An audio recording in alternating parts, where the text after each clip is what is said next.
Here are your hosts, Pep Fernandez and Jeff Gorham. Welcome to the Inland Sports Show. It's a wonderful Friday. We are fired up to be here. We got a big show planned for you. Manny Machado wearing that Dodger blue for the very first time today. We're going to see him in action taking on the Brewers. We got all those details, the number he's going to wear, why he's wearing that number, all the good stuff, Jeff, plus a couple of our local guys from the Inland Empire making a run at the British Open across the pond. I'm Pep Fernandez, Jeff Gorham, Greg Holla. It's Friday. There's only one place we want to be, and it's right here on the Inland Sports Show on Fox Sports IE 1350 AM. Jeff, you look like you're in rare form. You look like you're ready to go. You're going to tackle this Friday. We're going to go jumping right into the weekend. No, I'm telling you what, man. This heat, I was really looking forward to summer. But, man, I'm kind of tired of the heat. I'm tired. I got a sunburn. I was itching all night. I was using my kids' toys to scratch my back. I was offering to pay my kids $20 an hour. To scratch your back? Just tickle my back. I got a really bad burn, and nobody was appeasing me. I even looked at the cat a little funny. I said, I'm going to grab her by her tail and see if she'll scratch my back. Man, I'm hot. I want this weekend to hurry and get here.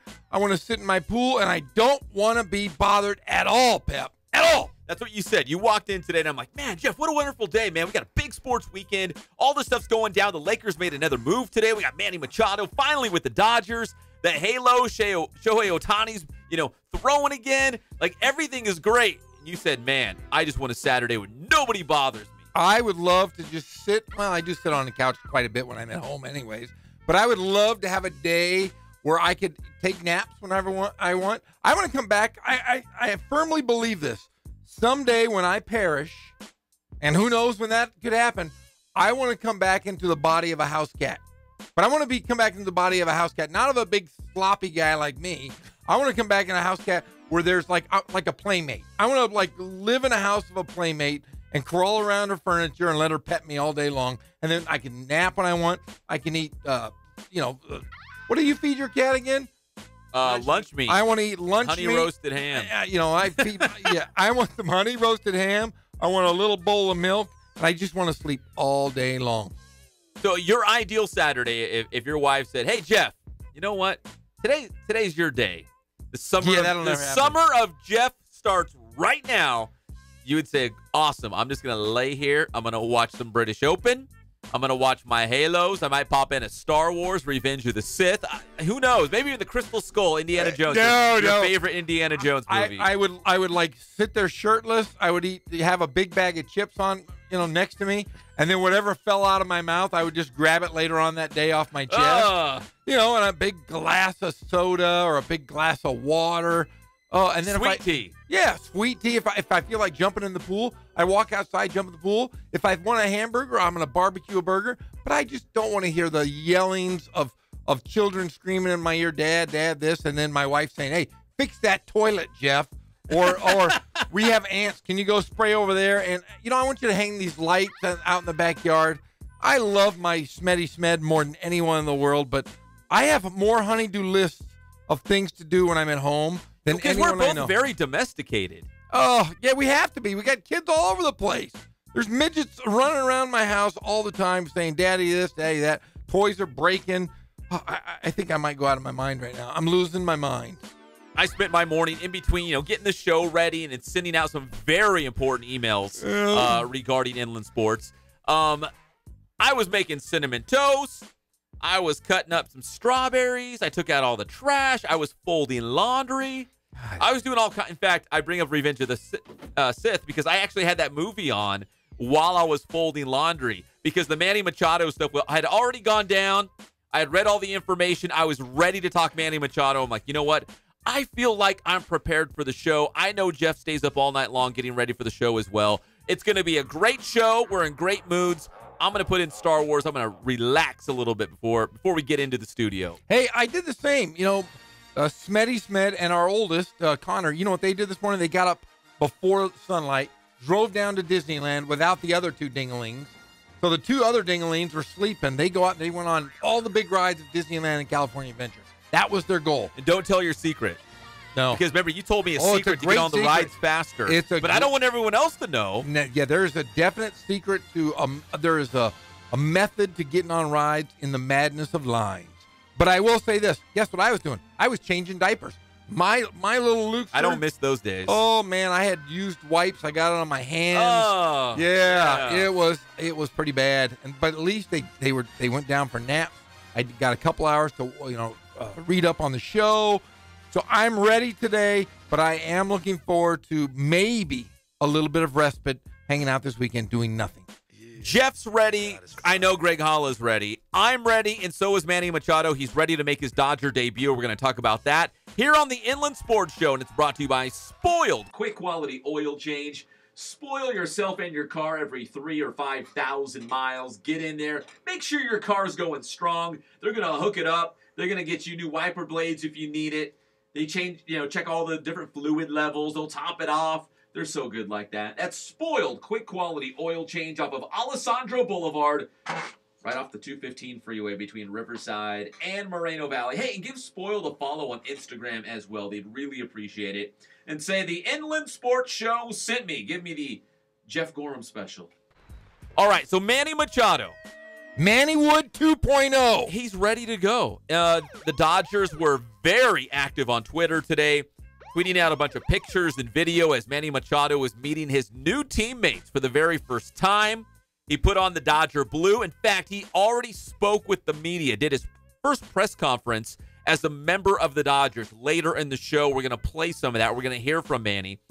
But a couple big takeaways, Jeff, because Manny Machado said all the right things. One is he's just a part of this team. Of course. You got to say that. You don't want to be like, no. Yeah, I'm here to save the Dodgers. I'm going to put this team on my back, and I'm going to try to get them to the World Series. That's not how you endear your new teammates, your new fan base. He came in and said, man, I'm paraphrasing, but basically he said, man, look at this team. There's so much talent on the Dodgers. I am walking into a great situation. I just want to do my part. I'm going to do my part, and hopefully at the end, we're going to have a championship. That's basically what he said, and that's exactly what you're supposed to say, and the fans ate it up. They are ready for Manny Wood here. Manny Wood part 2.0, like I said. When I was driving in today, I was thinking of old Manny Ramirez when he came over to the Dodgers. And, that was a pretty electric time, though, in Dodger baseball. Oh, it was big time. Greg's got something here. Hey, Pep, could LeBron use that same speech? No, NBA matters. No. Because we all know LeBron came to save the Lakers. Manny Machado didn't come to save the Dodgers. And LeBron came to save the Lakers. That is where I was going to go with this. Exactly along those lines. Baseball is a totally different animal. But, they're saying is kind of falling off. People aren't watching the game. People aren't showing up to games. Baseball's still making money hand over fist. The problem is marketing. We haven't had anybody to really market in Major League Baseball that you look at and you go, hey, besides Bryce Harper and Mike Trout, just because Mike Trout is good, baseball needs guys like Manny Wood, part 1 and part 2. Manny Machado coming to Los Angeles could be a great shot in the arm for Major League Baseball. NBA basketball players, everybody knows a player or two on every single team. NFL players, we all know who the great ones are. But in baseball, since the late 80s, I can't think of too many. I could name the entire Dodger infield from the 80s and 70s, but I can't name 10 guys in Major League Baseball on each team. Let me say this, and please don't take it the wrong way. I'm just using this term very loosely. The Dodgers are real vanilla.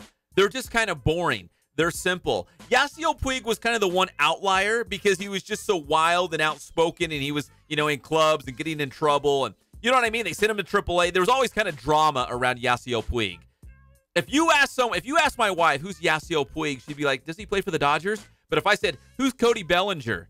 She'd be like, I don't know. Is that guy who lives across the street? Like, she would have no idea. The Dodgers are just kind of vanilla. But don't you think that's the problem with Major League Baseball right now is you hear all the pundits, well, baseball's about team. Manny Machado said all the right things when he came in and said he's going to be a team guy. I agree with that to a point, but you're also trying to sell seats, and you put butts in the seats. I know the Dodgers don't have a problem with this, but if you have one guy on each team that you can kind of follow, I don't care if it's a a borderline good guy, bad guy. Look at Yasiel Puig. Yeah, like Yasiel Puig. Or it's just we're talking about guys that play baseball. And guess what? When you talk about guys playing baseball, you're going to talk about it more and more, and you're going to learn about each player. Other than the Angels and Dodgers, I can't name an infield other than those two teams in Major League Baseball. Well, outside of the position players, I think Clayton Kershaw's that guy, right? I think if you go up to a random person, a casual baseball fan, just walking down the street and be like, hey, do you know who Clayton Kershaw is? I would think there's a good percentage they're going to say yes. But if you ask them who's Justin Turner, they might say, I don't know, is he a country singer? Like, yes. they might not know, but we know Justin Turner. He's a stud. But if you got guys like Clayton Kershaw, Mike Trout, but there's only a handful of those guys. There's not a lot of those guys running around right now. Yeah, and I was mad at the All-Star game. Let's talk about the biggest moments in baseball this year. The biggest moment is Bryce Harper winning the home run derby. Would you say that's the biggest moment? Name another one. Manny Machado getting traded, I guess. But we're not talking about plays on the field. We're talking about a gimmick, a home run derby. I remember the time when Dave Parker and Willie Stargell with the Pittsburgh Pirates were winning championships. And when they made a great play, you heard about that great play, and they put a star on their hats. It was the Stargell Stars. Dave Parker would get his whole hat would be full of stars because Willie Stargell, the captain, would give his players stars after making great plays. And I remember those great plays. We don't have that in today's Major League Baseball. We need guys like Manny Machado with his ugly suit and his bad haircuts. As much as I hate it, I want to see more of it in baseball. You're right. We need characters. We do. We need characters. And I don't know if Manny Machado is necessarily a character, but we don't really know him that well. He was tucked away in Baltimore. Didn't get a lot of run out here, obviously, on the West Coast. So is he a great player? Yes, probably top 5 in Major League Baseball, maybe even top 3, depending who you ask. So he's obviously going to be a huge boost to the Dodgers, but is he going to be outspoken? Is he going to have wild hair? Is he going to be, showing up all over town, at the clubs and stuff? I don't know if he's that guy. He might not be that guy, but he might lead him to a World Series. And if you're a baseball fan, if you're a Dodger fan, that's got to be good enough. I hope there is more Dennis Rodman in Manny Machado. I do. Not. I hope there's more Dennis Rodman in Manny Machado. I hope Manny Machado's. I hope he's vanilla. I hope he just shows up. Not me. He goes to work. He gets some hits, knocks in some runs, and then goes home. I hope he punches a valet park guy, a valet parker, and we're talking about Major League Baseball. The next big thing we're going to see in Major League Baseball this year, besides Bryce Harper winning the home run derby, is whether or not Tim Tebow is going to get brought up at the end of the season. That could be our only two things we talk about other than the World Series. And he might. He might. That could happen. All right, we got a lot more Manny Machado to get to. I don't want to spoil all the juicy details, but yes, he is in the lineup. We will tell you where he's hitting, what position he's playing, and what number he's wearing, all the good stuff as we get y'all set for Dodgers and Brewers, which will start in about 2 hours in Milwaukee. The Astros and Angels hooking up on a Friday night as they start the second half of the season. The Halos, we got to see their lineup. Shohei Ohtani might be in the lineup. I'm assuming he is as the DH. But again, the big speculation is, will we see him pitching at some point this season? It's up in the air. That's the best we can say. It's up in the air right now with Shohei. It's up in the air, but guess what? I've changed my mind on this since he's going to pitch, right? I don't want him to. I'm looking at the way the Angels are out of it. They're not going to win it. Why? Wait, you're giving up already? I'm giving up. And what is it? 9 games out of a wild card spot? Yeah, I just don't see they have the pitching to do any damage. And I look at Shohei Ohtani as, if you're going to let him hit. But look at Garrett Richards. Garrett Richards, didn't he just have Tommy John surgery? Yeah. They said in 2016, Garrett Richards had the same injury, and they treated it very similar to Shohei Ohtani. Now, he lasted, better part of 2 years? Yeah. But he ultimately had to get Tommy John surgery. Shohei Ohtani's 24 years old. I would almost... So you're saying he needs to just get surgery now. Is that what you're saying? I would say get surgery now. That sounds horrible, and it sounds weird, but we've heard high school kids getting the surgery when they have bad arms. We heard of college guys getting the surgery. He is a great player, and I'd hate to see him play for the next year and a half and then get set back another 2 years. Well, let me reiterate what I said yesterday. I think he should go through the throwing program that he's been cleared by with the Halos to throw at this point. Not pitch, but throw. So he's probably not on a mound. He's probably on a flat surface. He's throwing right now. Maybe that's a month. Maybe that's a month and a half. Maybe that's 2 months. I don't know what that timetable is. But let him go through that timetable throwing as the designated hitter. At the end of the timetable, when they said, okay, you know what? I think he's ready to pitch. Then you look at the standings. If the Angels are like 3 or 4 games out of a playoff spot, I say you give it a go. If that gap between them and the wild card spot balloons from like 9 to, I don't know, like 15 games, done. You can still let him DH if you want, but he's done. He's not going to pitch. Give him the whole offseason to rest. Give him a head start like the end of this season into next year to rest. But I think let him go through the throwing program and then take a look at the standings before you jump to any conclusions about how you should treat this. Yeah, they're aiming at late August, early September, whether or not he will step on that mound. It's like a month and a half. Yeah, about a month and a half, close to 2 months. So we'll see what happens with Shohei Ohtani and the Halos. They are taking on the Astros. In fact, we talked to our bosses here at Fox Sports IE 1350 AM. They gave us this big budget. We sent Kono to the game tonight. Kono will be at Angel Stadium checking out the Halos and the Astros. And we might even, if he gets there in time, if he can fight through all that traffic on the 91, we might have a live report from Kono at the Big A tonight for the Angels taking on the Astros. On the links across the pond at the British Open, the Open as they just call it, the leaders, and there are a couple Americans, the red, white, and blue. It's so proud of those stars and stripes. Zach Johnson and Kevin Kisner, both at 6 under par. They are the leaders at the Open. Kiss off the glass. Couple Americans. Proud to be an American. Brendan Steele, the pride of UC Riverside and him at high school. Man, a 76 today. He went 5 over today. He's +2 on the tournament after 2 rounds. He did make the cut. The cut is +4. So +4 and above got cut. They're out. So he snuck in there. Ricky Fowler, though, making moves on the second day. 3 under today. He's 2 under for the tournament. So if you do the math, if he's at 2 under overall, he's only 4 strokes behind Zach Johnson and Kevin Kisner. Tiger Woods, he went even in the first round. He went even in the second round. He's even overall after the first 36 holes of the tournament. And one other breaking news note as we wrap up the Inland Sports headlines. Jeff, are you fired up about the Lakers signing Michael Beasley? I'm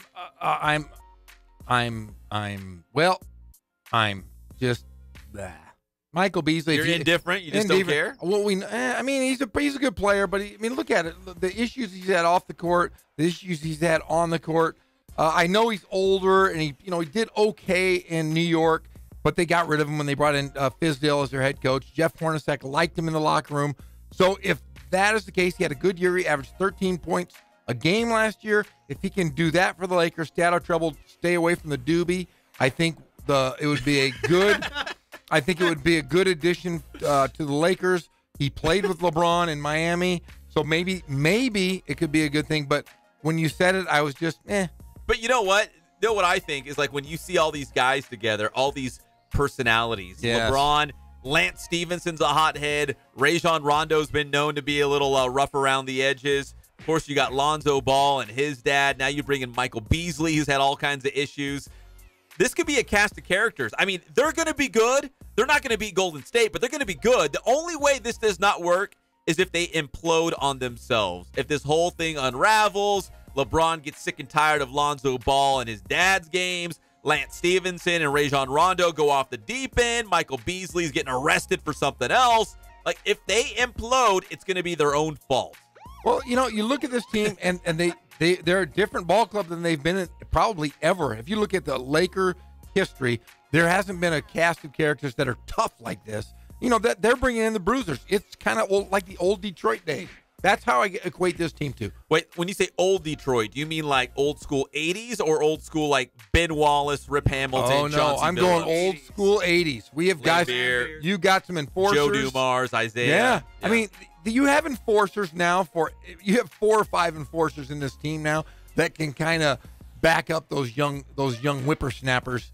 So, they're going to support these guys. If somebody gets hit with a hard foul, look for Beasley or Stevenson to put a forearm shiver right into somebody's neck going up for a layup. That could be good for the Lakers. I don't know if it can gel or mesh, but they're going to give it a shot. and it's a trial period. It's a 1-year deal. All of these guys could be out after 1 year. If it works, then you add to the pieces. All right, still to come later this hour, I will give you the Lakers death lineup. Oh, your Lakers death lineup. That's Not right. the Lakers death lineup, but my Lakers death lineup. And Kevin Durant, could he be a member of the Lakers? That's still to come on the Inland Sports Show. We're brought to you by Ken Sporting Goods. More than 40 years, since 1976 to be exact, providing you with all of your sporting gear needs. And, of course, they can do Letterman's jackets, screen printing, embroidery for your entire team, or maybe your company or your business. They're going to give you a sweet, sweet deal, and they're going to do an excellent job at Ken Sporting Goods. Great prices, great customer service right there off the 15 freeway in Norco, kensportinggoods.com. When we come back, Kevin Durant, is it inevitable he'll be a Laker? Looks like it might happen. Just saying. We'll be back at your favorite show, the Inland Sports Show on Fox Sports IE 1350 AM. If you don't say you love the Dodgers, you might not get into heaven. Yeah, thank God it's Friday.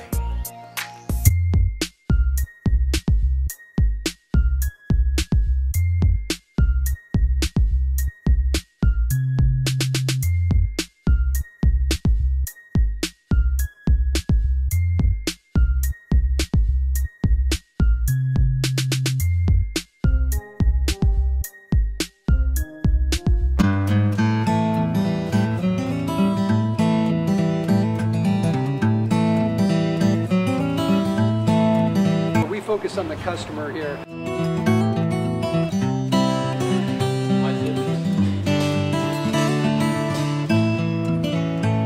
Believe it or not, that is the biggest thing for customers on an oil change. They just want the convenience of coming in, driving in, getting it done, and driving out.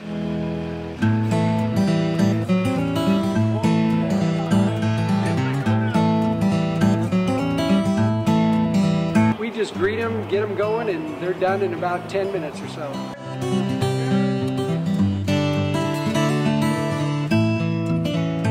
We don't push any sales on them. We do the oil change, and I think that's what sets us apart is our customer service.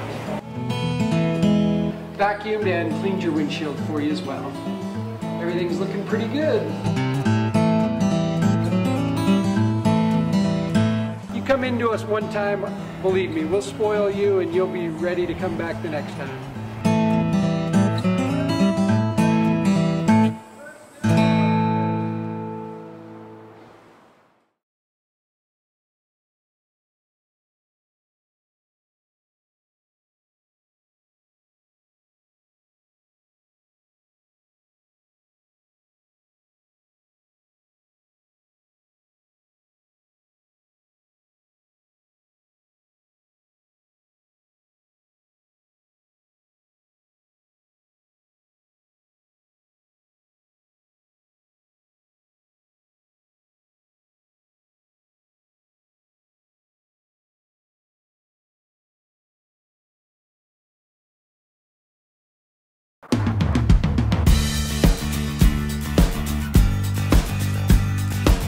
We're a small family-owned, strive for quality pre-owned vehicles. We're not a volume dealer, and we take every deal as personal to us.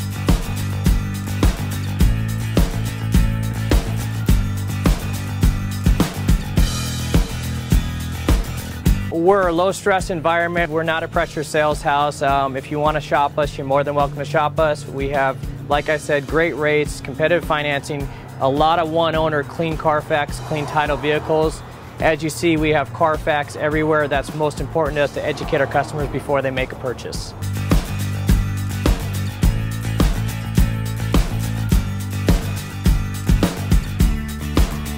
We're right off of Ontario, right off a couple exits off the 15 freeway, off Cahelco, off El Cerrito, and we're right on the main drag going into Dos Logos and the crossings.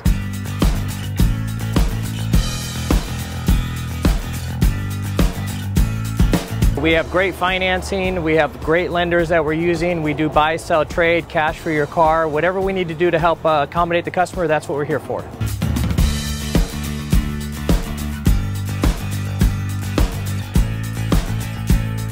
We have a little bit of everything. We start at about $69.95 and go all the way up to $100,000. We have Escalades, we have commuters, we have pickup trucks, we have Jeeps. sport utilities, and if we don't have it, our specialty is finding you exactly what you're looking for.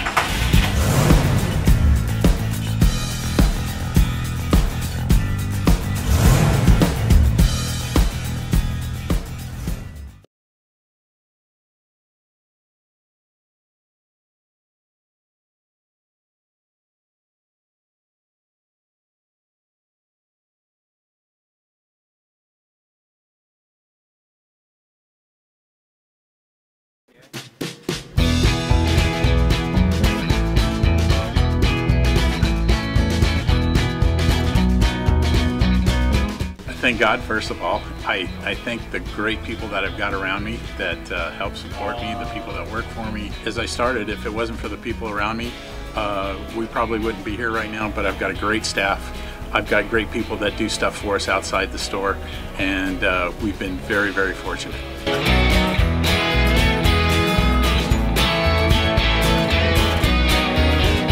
Our service is impeccable, and we just keep trying to get better every year.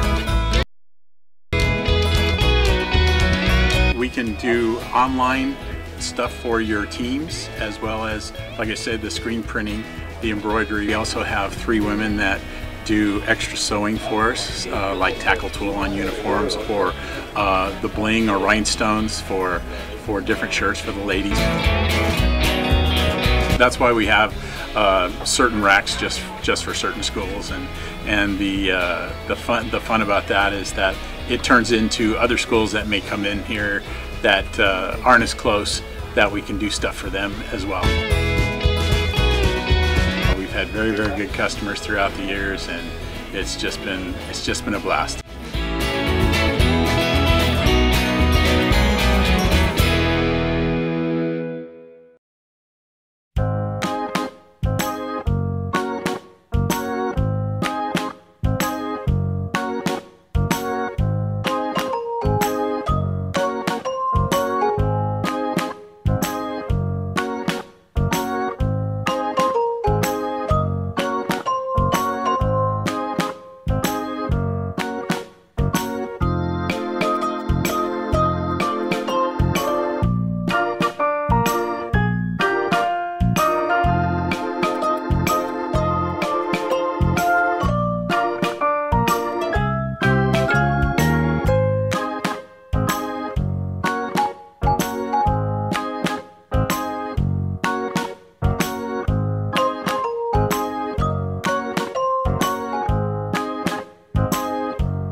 Show. Here are your hosts, Pep Fernandez and Jeff Corum. Where's Jeff? Is he sleeping outside? Where's Jeff? I love this song. The Wiggles, man. I know a lot of, you got kids, you know the Wiggles. Yeah. We all know the Wiggles. Thank God it's Friday. Where's Man, because you get up early. I remember mornings, it would be like 5:30 in the morning. There I was dancing in the Wiggles with my girls. I'm always wiggling it out. Oh, man, I get up all the time. See, I'm a light sleeper. If I wake up in the middle of the night, Smetty Smed, she can sleep through it. Like, seriously, if a boulder or a meteor hit our house, she would just be like, hey, I'm going right back to sleep. But when these little kids, we have a monitor. Do you remember the monitor when you had your kids? Like, it's a little thing. Ours looks like an owl, but you can hear everything in the baby's room. Oh, yeah. So, and then it was just audio, though. We didn't have the video. Oh, yeah, no video. I don't want to see my kids sleeping, for gosh sakes. That's just weird, and I would be watching. I would watch them all the time. No, but the thing is, we have this other thing. It's a white noise machine, and that's what the baby sleeps with. He loves the noise, the white noise. It sounds like this. So I hear that all night long. So when I do wake up, sometimes I'm like, "What's that noise?" And then I hear like a burp or a fart from my kid, and I go, "Uh-oh!" So I'm awake. If I have to get up in the morning. Wait, your kid's fart wakes you up? Everything can wake me up, Pep. Everything. I'm a light sleeper. You know why I'm a light sleeper? Because I'm a ninja. If anybody breaks into my house, you'll be ready to go. I know where you'll be ready to throw down. I have a ninja sword in my room. You got a baseball bat? I got a baseball bat. I have a Rambo knife, and I'm just gonna tell you. Let's just be honest here. My Rambo knife is a fake, but it's not sharp. If that makes sense. It looks like a knife. It would poke you. If I poke you with it, you're going to die. Yeah, you're going to die because it's not like it's metal, but it's not sharp. I bought it because it's a replica Rambo knife. And you need a spear. Trust me, I got all kinds of weird stuff. I don't have any true, like, real weapons, but I could do damage. I got a baseball bat, a Rambo knife, and a fake samurai sword, but I know where they are. Just in case. But you never lay in bed and you go, if somebody breaks in. You've never done this. Either one of you guys? No, I do it all the time. I even do it when I'm out in public. You do? If something goes down, what am I going to do? See, I lay in bed and I go, okay, if somebody came in, what would I do? How would I save my family? Like right now, I'm thinking about it. Like if somebody got into our studio, what would I do? Yeah, those salespeople aren't tough at all. I wouldn't be worried about them. Oh, they go right through the salespeople. They get right to us. No, nobody gets tough because I'm here for you, Pep. I'm here for you. No, I lay in bed and I go, how would I get out of this? If somebody came into my bedroom, what would be my move? I'd shove my wife off the bed. Just shove her as hard as I could off the bed. And then I would roll over. I'd grab my samurai sword and my baseball bat, and I'd have them in each hand. And I would start slicing and dicing, my friend. Slicing and dicing. Swinging for the fences. Yes. The Inland Sports Show is brought to you by Boost Performance Training in Corona. I got my Boost Gang wristband on right now. I'm part of that Boost Gang. You can be too. Follow Boost on Instagram and Twitter. All the cool things they're doing out there with local athletes. Guys and gals who are playing youth sports, high school sports, college sports, and all sports, man. Football, softball, baseball, soccer, track and field, golf. They're even deep in the lacrosse game. Lacrosse is growing in this area. They're doing lacrosse too. You will be stronger. You will be faster. You'll jump so far you won't even believe it. It's Boost Performance Training in Corona with Coach Ray Bass. BoostTrainingSystems.com. So, Jeff, I got a conspiracy theory. You do? Because you got lots, I got lots. Here's another theory. So, it's kind of old news. It was the other night, but LeBron James was partying with Kevin Durant out here in Hollywood. What? They're hanging out in L.A. What do you mean? It's all going down in L.A. They're hanging out. They're breaking bread. So, here's my theory. Kevin Durant signed a new 2-year deal with Golden State, but he's got a player option for the second year. Oh, so he could be a free agent after next year. Next summer. So what if he goes out, wins another NBA title, which they're probably going to at Golden State this year. Then next summer, he's like, I've won so many titles. This is getting old. I just want to play with my buddies so we can hang out in Hollywood all the time. Do you think Kevin Durant could be a Laker next summer? Because what if Kawhi Leonard is off the table? Kawhi, we have no idea what's going on with him, what's going on through his head. Will he stay in Toronto? Will he end up with another team next summer? We have no idea. Let's take Kawhi off the table. Let's say the Lakers are not going to get Kawhi. And they're like, hey, we got the money to bring in another max contract. Let's bring in Kevin Durant next summer. You don't see that happening? Nope. Why? Nope. I'll tell you why. Because he couldn't make it work in Oklahoma City. Remember, he was tight. Oh, Russell Westbrook, they were so tight. They were buddy. And then he left Russell. Remember how angry Russell Westbrook was? He was like a hurt brother. Do you remember this? Yeah. They wouldn't even look at each other, and then they would like try almost get in fights when they were playing. Let's figure it out. If KD wins a championship next year, that gives him 3 championships. Correct. How many championships does LeBron James have? 3. No. Yeah, 2. 2 in Miami, 1 in Cleveland. 3. Okay, so he's got 3. They'll both have 3. Do you really think that he will want to be a second fiddle to LeBron James? I mean, they can be friends and all, but they would go down the same path. I think. I just what freaks me out is, let's go back to LeBron and the Miami Heat days. One day they're all on a banana boat together, and all of a sudden LeBron and Dwayne Wade are in Miami. It's like, okay, one day LeBron and KD are partying in Hollywood, and the next day they're going to be teammates. I honestly, I think it's probably because I think they're going to do Space Jam 2 together, to be honest with you. That's the word on the street. But if you do, just think of it this way. You have Kevin Durant and you have LeBron James, and they're walking on a cliff, very top of the cliff. And they're walking arm in arm. They're talking about, hey, I got 3 championships. You got 3 championships. You can't tell me, and with Kevin Durant and his sensitivity and his burner accounts, and arguing with teenagers. Oh, yeah, he argues with kids on social media. He gets after it with children. He does have thin skin, doesn't he? Yes, and you're telling me that he wants to be a second fiddle when he has the same amount of championships, that he can actually win more championships than LeBron, and they're walking on that cliff? You know what KD's going to do to LeBron James when they're walking on the peak of the cliff? Push him off? He's going to give him a good shove and continue walking. I don't see a way in hell that he would be comfortable being second fiddle. Remember, he was second fiddle, and I still think to a point he's second fiddle in Golden State to Steph Curry. Well, Curry's a true warrior. You know what I mean? Like, he's a team guy. Yeah, you know what I mean? Like, the guys who come up, they're drafted by the team. They only know one team. Like a Derek Jeter. Derek Jeter will always be more popular than A-Rod in New York because Derek Jeter is a real Yankee. A-Rod is not a real Yankee. Steph Curry is a real Golden State Warrior. Kevin Durant, he might come in for like 3 or 4 seasons, and then he might pop out of here. You know what I mean? Like, he's not a true warrior. No, and I could see Kevin Durant leaving if it does go south. They don't win a championship. They will. Then I don't know. Then if somebody gets hurt on that entire roster and they don't have a deep bench, it could go south very quick. But I could see one of his teammates coming down south to play. Klay Thompson. I think Klay Thompson would be a great addition to the Lakers. He's got a great history with his father being a Laker. His father's on the broadcast, and he has no problem being second. And in fact, he has no problem being third fiddle in that Warriors lineup. Why not come to L.A.? He likes to date Instagram models, and this is the home of Instagram models. Why not play in Los Angeles, date your Instagram models, and be second or third fiddle in Los Angeles? Now, you mentioned LeBron and KD in Space Jam 2. True or false, Jeff?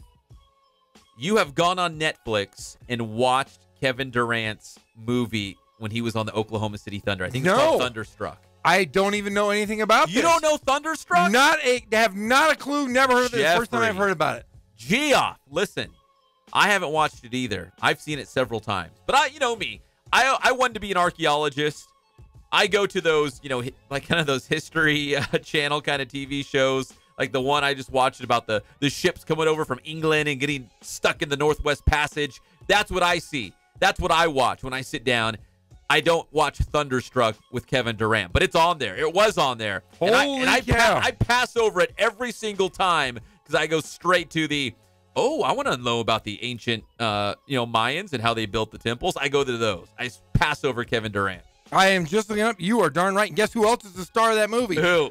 Jim Belushi. He is. Yes. I have not watched it. I don't know anything about it. I've just seen the little thumbnail. I am going to go home.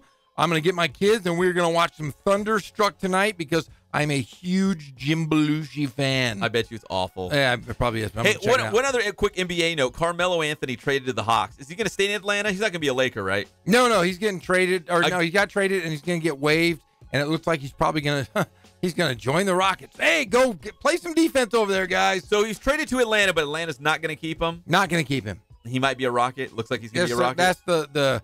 That's the word that I'm hearing on the street, that he will be a Houston Rocket. And if Houston, that's just one less guy that can play defense in your lineup. You lose Capella, you have those 3 ding-dongs playing no defense. Harden, Paul, and Carmelo? Yeah, I mean, hey, it's just like Carmelo when he was playing in Denver. Before, you remember, they were averaging like 130 points a game and not winning too many games. That could be the same deal. Mike D'Antoni might have had his only shot to win a championship this past season. Well, yesterday the Lakers came out. I think it was it Magic and Rob Pelinka, the GM, who said, Jeannie Buss. And Jeannie Buss said, here's our death lineup. And it was basically LeBron James and the 4 young guys, right? Yes. Hart, Lonzo Ball, Kuzma, and Brandon Ingram. Yes.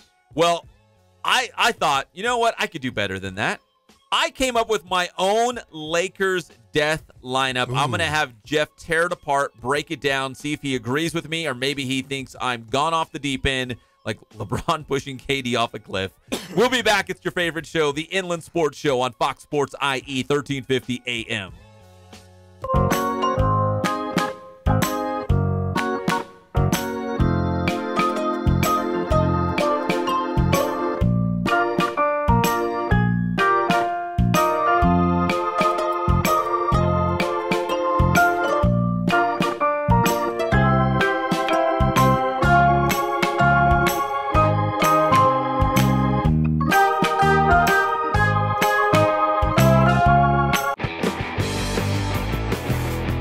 How you guys doing? Coach Bass here. We're back at the BPC continuing our training series on developing power for off-season football players. So today we're going to work on a dumbbell alternating bench press, and it's all going to be about power. So Ian, what you're going to do is you're going to go ahead and lie back on the bench.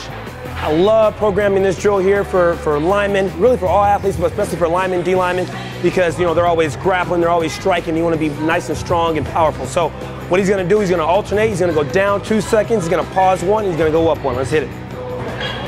Good. Going really fast on the way up. So again, working on 3 different aspects of strength here. We got that slow eccentric coming down, right? We got that isometric pause there, and then we got that fast contraction coming up, that fast concentric. So, like I said, we're working on 3 different aspects of strength. This is a great drill to maximize power, and we do it right here at Boost. Grind hard, stay solid.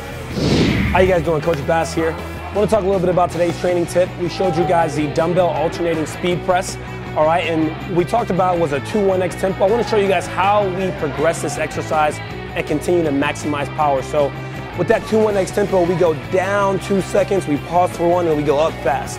So what we'll do is over time, we'll progress those tempos. So we'll go from a 2-1x to a 1-1x tempo. We go down 1 second, pause for 1, and we get that fast concentric contraction.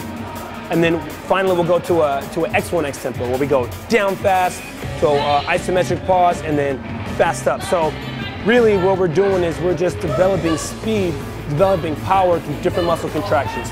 That's how we progress our drills right here at Boost.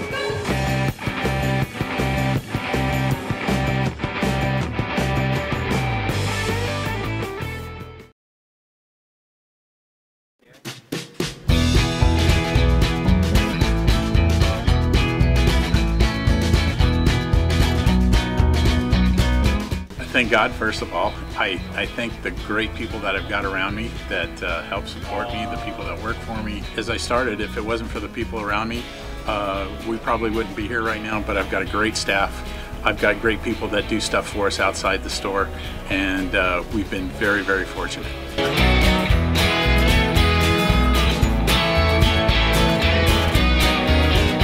Our service is impeccable, and we just keep trying to get better every year.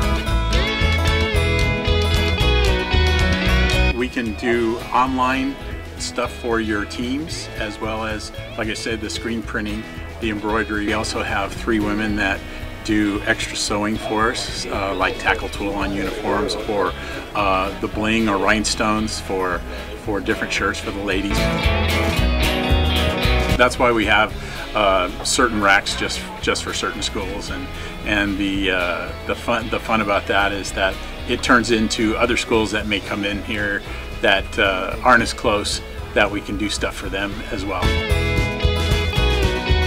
We've had very, very good customers throughout the years, and it's just been a blast.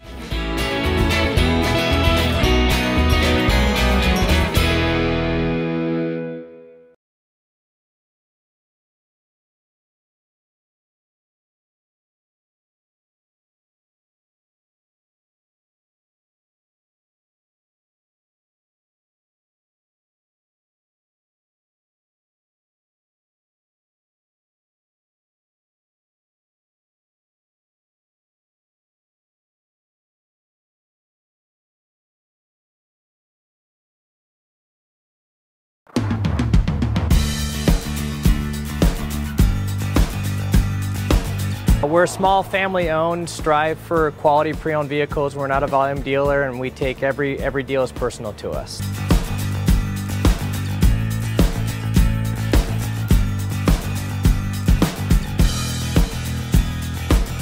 We're a low-stress environment. We're not a pressure sales house.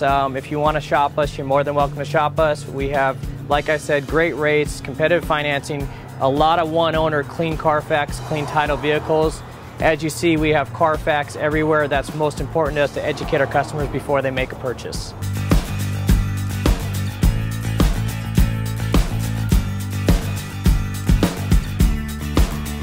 We're right off of Ontario, right off a couple exits off the 15 freeway, off Cajelco, off El Cerrito, and we're right on the main drag going into Dos Logos and the crossings.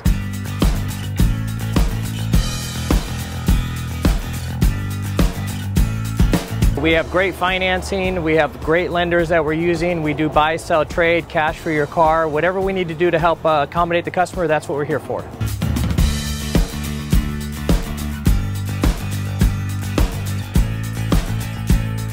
We have a little bit of everything. We start at about $69.95 and go all the way up to $100,000. We have Escalades, we have commuters, we have pickup trucks, we have Jeeps, sport utilities, and if we don't have it, our specialty is finding you exactly what you're looking for.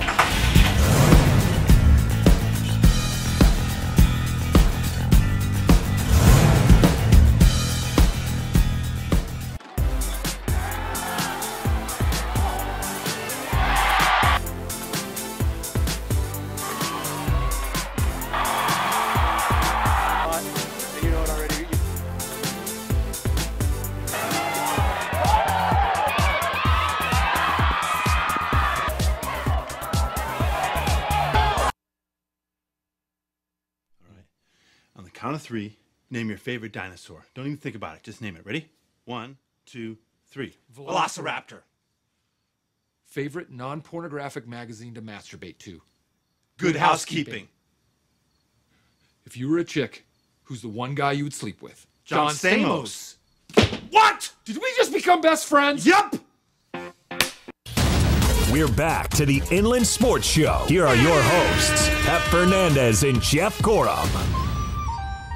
Let me see you go back. Welcome back to the Inland Sports Show on Fox Sports IE 1350 AM. We're getting you all set for Quakes baseball later tonight. Back in action against the San Jose Giants. But first things first, Jeff. So the Lakers brass, their front office, came out with what they called it, not us, they called it the death lineup. I don't know if it meant like the Lakers were just going to die, like self-destruct, like, hey, man, we're never going to win with this lineup, or they thought this was the ultimate best lineup. The ultimate best lineup from Jeannie Buss, Rob Pelinka, and Irving Magic Johnson. And they called it the death lineup, right? We're not like just making it up being dumb, although we're good at that. But no, this is actually from the Lakers. The Lakers death lineup. All right. I got the death lineup. I want to share it with everyone out there listening to the Inland Sports Show. It's all brought to you by Catalano Motors in Corona off of Temescal Canyon Road. They got weekly specials, so you already know that you're going to save thousands of dollars at Catalano Motors. And right now, when you mention the Inland Sports Show, you get $500 off. That's so much extra money. You could do all sorts of things. Right now, Jeff, I'm thinking of building like a beautiful spa on my back porch. You are? Maybe like a big, like an island to put like a big barbecue grill. Some umbrellas. Almost like an oasis in my backyard. I saw yours and I'm like, man, Jeff's living the life. I want to live that life, but the only way I can get that money is if I go buy a car or truck right now at Catalano Motors and save all that money. That's the only way it's going to happen. Shangri-La is the way to go, my friends. Shangri-La. I built my backyard based on the guy that was here yesterday. Remember the senator? Oh, yeah, the senator. The senator has the best backyard I've ever seen. So I took a lot of mental images with my mind, and I built his backyard. My backyard, mine's a little better than his. Wait, how did we get a senator in here? And secondly, did he like the show enough that he can, I don't know, like write some proclamation declaring the Inland Sports Show like the best show in the land? The senator says he listens every single day. He does? And I quizzed him. I said, wait a second, you listen every day. My butt you do. And what did he say? And he says, you use besmirch far too much. You say besmirch all the time. I do. He's a fan. He's a fan. And then he starts all of the things that we've talked about the last 5-6 months. He is known. He's a follower. He laughs at our inside jokes. The senator loved being here and says it was a life changer for him. He's now probably going to run for president and go on to big things. It was just kind of weird because I've never seen like Secret Service, like bodyguards hanging around our studio. That was kind of weird. I hang out with some very, very, very powerful friends, and our powerful friends are listening to the Inland Sports Show. Well, we appreciate it. You know who you are. We appreciate it. Okay, the Lakers death lineup. I came up with it. Jeff, I'm serious. Like, I know sometimes I mess with you and I just shoot from the hip sometimes. But this is the real deal. Just to let you know, he was here 1 hour, just on this list. That's true. You were working on this list for an hour? He was working overtime yesterday. Well, I was here. I'm going to ask you questions. And I don't even get overtime. Exactly. I'm going to ask you questions about your death lineup, and we're going to see how many points. Do you know how many points this team will average with your death lineup? My death lineup? Yeah. They'll crack 100. Okay, we'll see. Okay, here's the deal. I studied all the stats. I did not go by reputation, what people are saying, what they used to do. From the heart? From the heart, man. I did a little work here. I stayed overtime. I went home. I locked myself in the room. I told my wife, I don't want dinner until I come up with this lineup. I did it. Here's my Lakers death lineup. Okay. Again, I had preconceived notions about certain players, and I'm like, I'm not going to play that guy, or that guy's stats probably aren't that good. I had to rework everything. And, Jeff, I kind of agreeing with you on some things. Here we go. My Lakers death lineup. All right. My backcourt would be Rajon Rondo and Kentavious Caldwell-Pope. Agreed. My front court would be Kyle Kuzma and Brandon Ingram. And my big man in the middle, none other than LeBron James. So you're buying into the stretch 5 model. I am. You know, he can match up with anybody. He's that great of an athlete. We all know that. I'm not, reinventing the wheel here. LeBron James can play anywhere. Magic Johnson did it, okay? So that's listen, I went through the stats. 3-point percentages, steals per game. Not what they used to do like 5 years ago. What are they doing right now? Are they healthy? Can they play? That's my Lakers death lineup. Rondo, Caldwell Pope, Kuzma, Ingram, and James. Am I right? You've got it pretty darn close. My only question is, and I'm gonna throw this out there and tell me if I'm wrong. Brandon Ingram, 3rd year in the league. Do you agree? He's played a pretty good player. Would you agree? Yeah. I think he averaged like 16 last year. Okay, 16 points a game. I want you to tell me who the point guard was 2 years ago or 3 years ago for the Los Angeles Lakers, his rookie year. Was it him? D'Angelo Russell. Oh, that's right. A rookie point guard who that's right. Who was more shoot first, pass second. Was he a point guard? He was the point guard. Oh. Okay, let's look at last year, who the Lakers starting point guard was. I don't even know. Who was it? Lonzo Ball, another rookie. So he has played back-to-back seasons with rookie point guards. Can you imagine? And we've seen an improvement with Brandon Ingram both his first 2 seasons in the NBA. I think this is going to be Brandon Ingram's breakout season. I would venture to say playing with a guy like Rajon Rondo, playing with, maybe LeBron James playing some point guard, he could be a guy averaging 25 points a game. He could have a breakout season, could be an all-star in his 3rd year. Everybody's expected it, but I do think his growth has been stunted the last 2 seasons by playing with rookie point guards. Kuzma and Ingram both averaged around 16 points per game. Rondo averages, and I don't even have the stats in front of me. This is just me locked in a room last night memorizing all these numbers. Rondo averages about 9 assists per game. I think this offense will be more effective with Rondo and those 2 guys in the front court. And plus, remember, I wanted to put Lance Stevenson at the 2 guard just because I like his grittiness, but he really doesn't score much. He doesn't put up a lot of threes. Pope can score. Pope puts up threes. That's why I put Caldwell Pope back in that starting lineup. I would put either Caldwell Pope or I would maybe even go with Josh Hart. I thought you might say that. Josh Hart is a winner. I mean, he was a champion at Villanova. We've seen him improve. We've seen his tenacity, his toughness, playing every single game in the summer league. Not many guys who had a great rookie year would come back and say, I want to play my 2nd year playing the summer league and play every single game. I like his toughness, his tenacity, and he's a great on-ball defender. He can guard guys like Steph Curry. He's a bigger guy. He's 6'5", but he can guard Steph Curry. He's that tough. Same thing with Kentavious Caldwell-Pope. Similar, they're both 6'5", same size, and they can guard that point guard on a good team. Again, I threw reputations, what I've heard about guys out the window. I looked at the stats. I took JaVale McGee out of the starting lineup, and I put LeBron James as the 5 because I thought, JaVale McGee, without even looking at his stats, I'm like, okay, at Golden State, he probably averaged 9 or 10 points, 7 rebounds, and a block. That's what I was kind of guessing. When I looked up his stats, it was like 5 points, 4 rebounds, not even a block per game. I'm like, man, this guy didn't even do anything. I know maybe he's not like Golden State's prototypical like 5, like a center.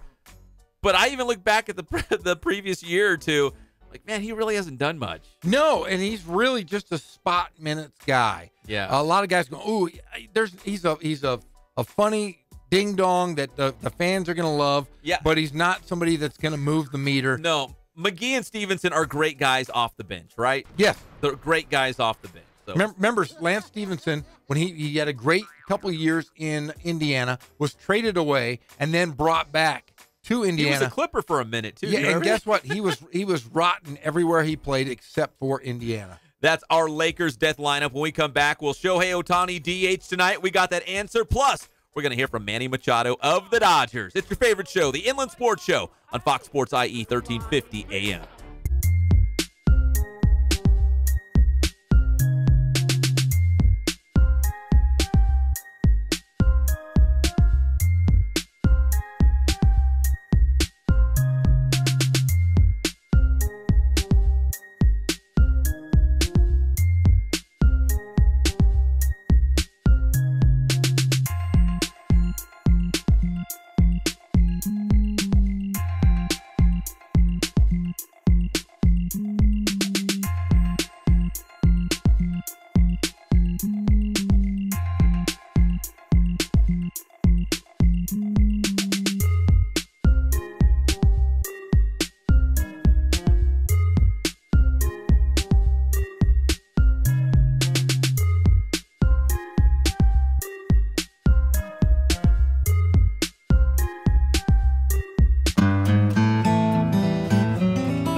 focus on the customer here.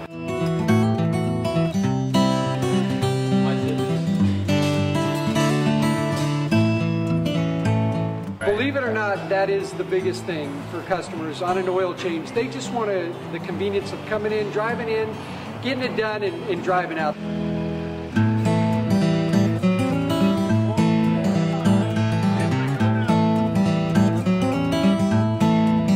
We just greet them, get them going, and they're done in about 10 minutes or so.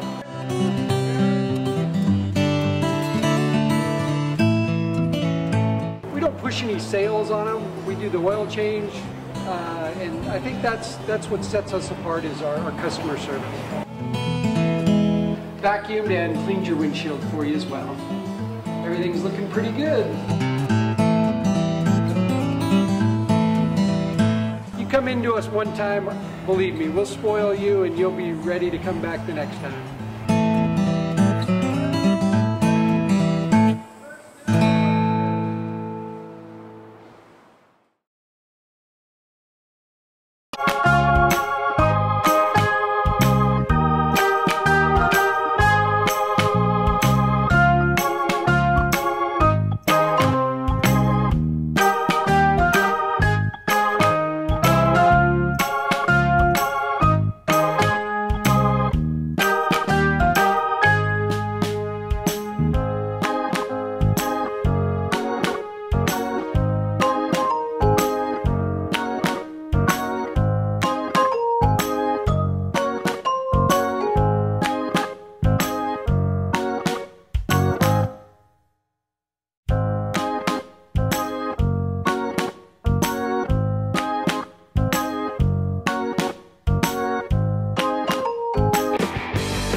How you guys doing? Coach Bass here. We're back at the BPC continuing our series on building power. Today we're going to demonstrate a speed squat, and there's three aspects of this. There's a slow eccentric, an isometric, and a fast concentric. Now, concentric is going on the way up, and it's got to be fast and explosive as possible. So what Zach's going to do, he's going to get under the bar. All right, those thumbs around Zach. All right, he's going to go ahead and lift off. He's going to give me a 2-1-X tempo. He's going to go down slow, pause, then fast up. Good. What I'm really looking for here is bar speed. All right, that pause. And like I said, we're working three different elements of strength, right? We got that slow eccentric on the way down, that pause, and then fast up. This is a great drill to turn all that strength gain in the offseason to power. So like I said, this is a great drill that actually works on three different aspects of strength. All right, we got that slow eccentric going down. We got that isometric pause, that fast concentric going up. So while it maximizes power, we're still hitting three different elements of strength. We do it right here at Boost. Today's tip is all about the speed squat, and what I want to talk about is how we progress this exercise here at Boost. So we showed you guys a 2-1-X tempo that was going down for 2 seconds, pause 1, and then that fast concentric coming up. So what we'll do is over time, we'll play with the tempos a little bit, and we'll go from a 2-1-X to a 1-1-X tempo going down 1 second, pausing for 1 second coming up, or we'll go with an X1-X tempo with a quick eccentric, isometric contraction, and then we'll come up with the fast concentric. So a lot of different ways that we like to progress our athletes. Building strong and powerful athletes is what we do right here at Boost. Grind hard, stay solid.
But Milwaukee has certainly had its share of visitors.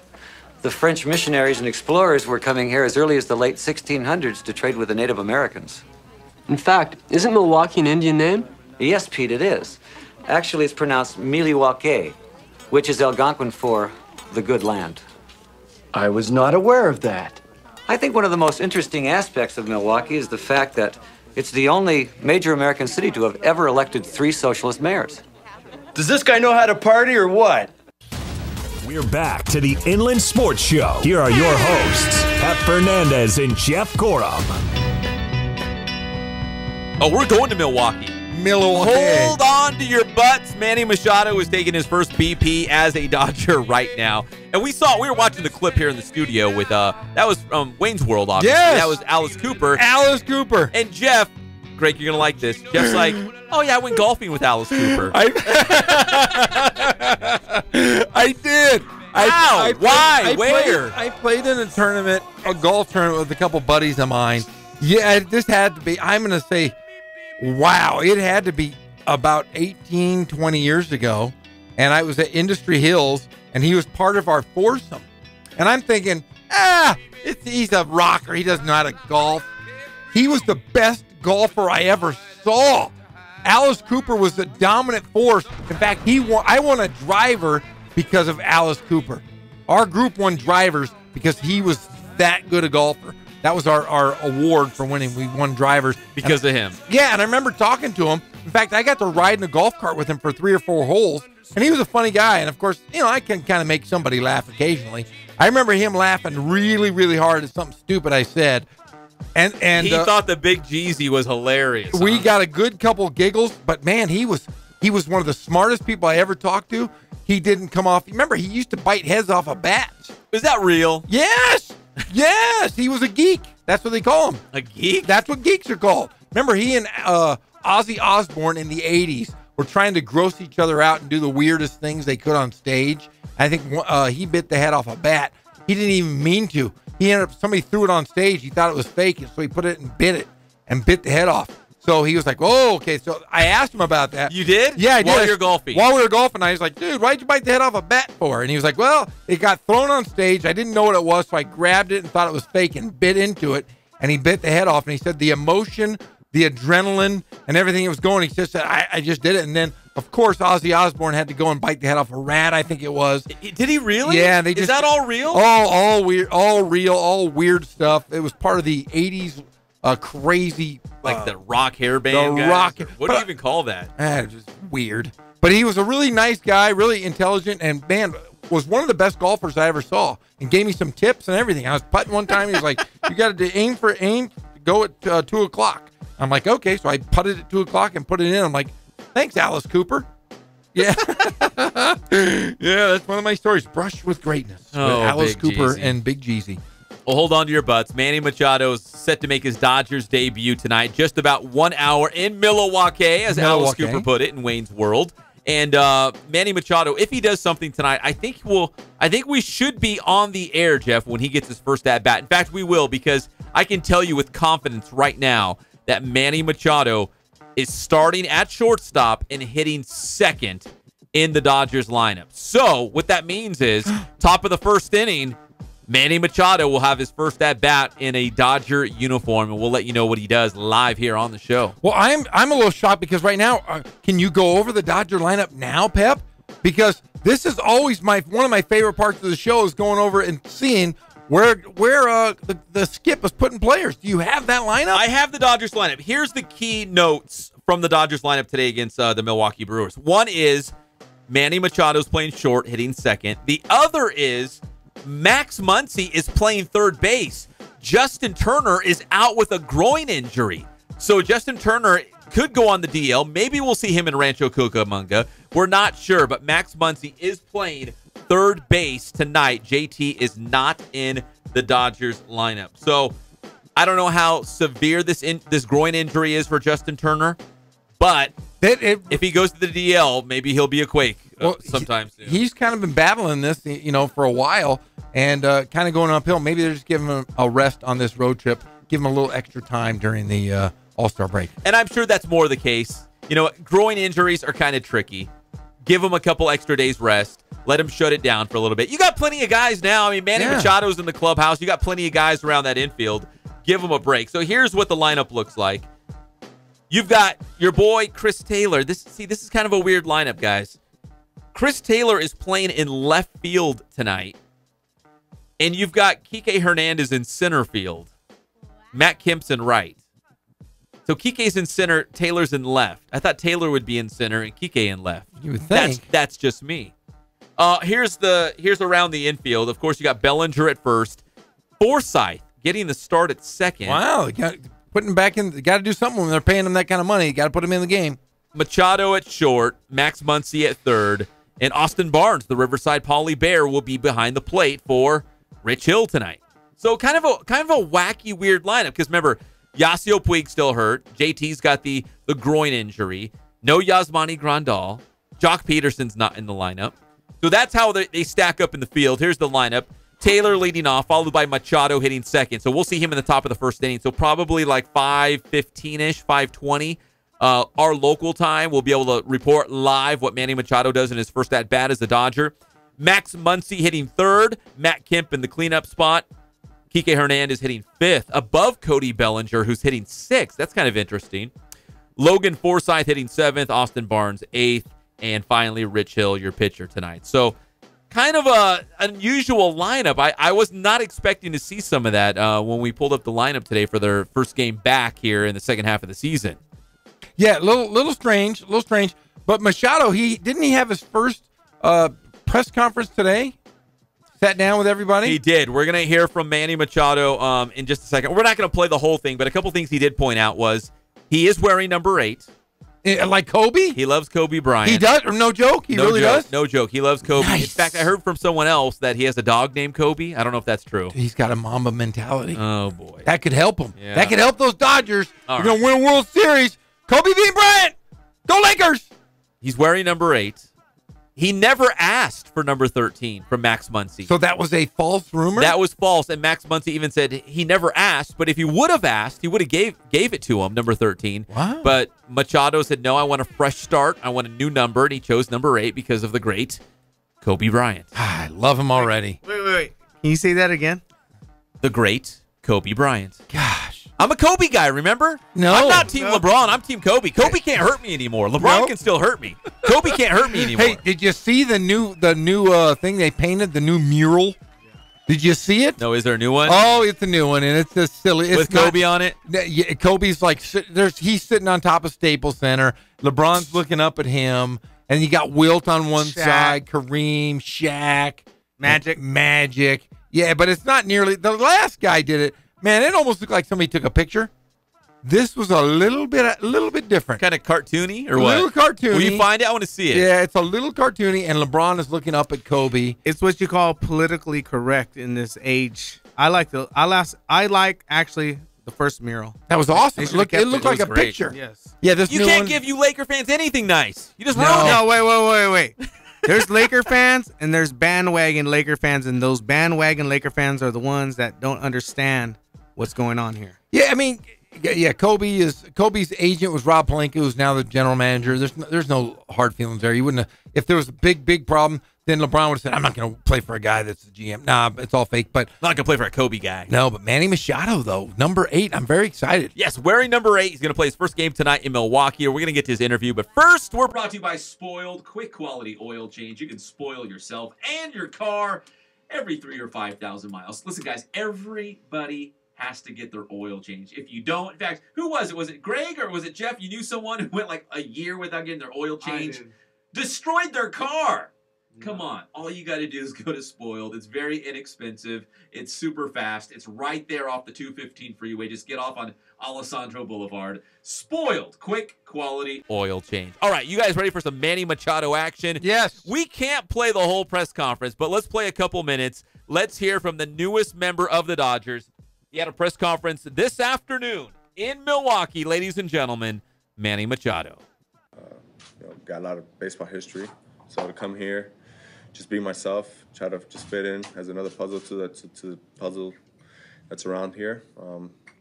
Just try to go out there and try to win some games for the ball club. You talk about being relieved. Obviously, this is kind of something that's you've been building up to this moment, so to speak, for a while now. How much had that been maybe starting to weigh on you a little bit over the last couple of years? I mean, honestly, not really. you know, I mean, it's part of it. It's part of the grind.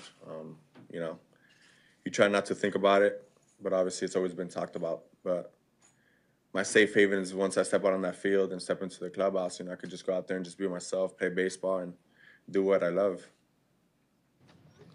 Hey, if it makes you feel any better, they make everybody do this when you join the Dodgers organization. Even I had to do it. I didn't have this many people here, but this is a lot. It's a lot different than he was there. A couple of these guys are there. Manny, did your choice of number 8 reflect Cal Ripken in any way? And if not, what was your thinking? No, number 8 was you know, want to change up, you know, new beginning, new journey, new team. So wanted to go that route. And at the end of the day, I have to throw an athlete out there. I was a huge Kobe fan growing up. So my dog's name is Kobe. So, you know, I had to do a little bit with it too as well, other than the new beginning.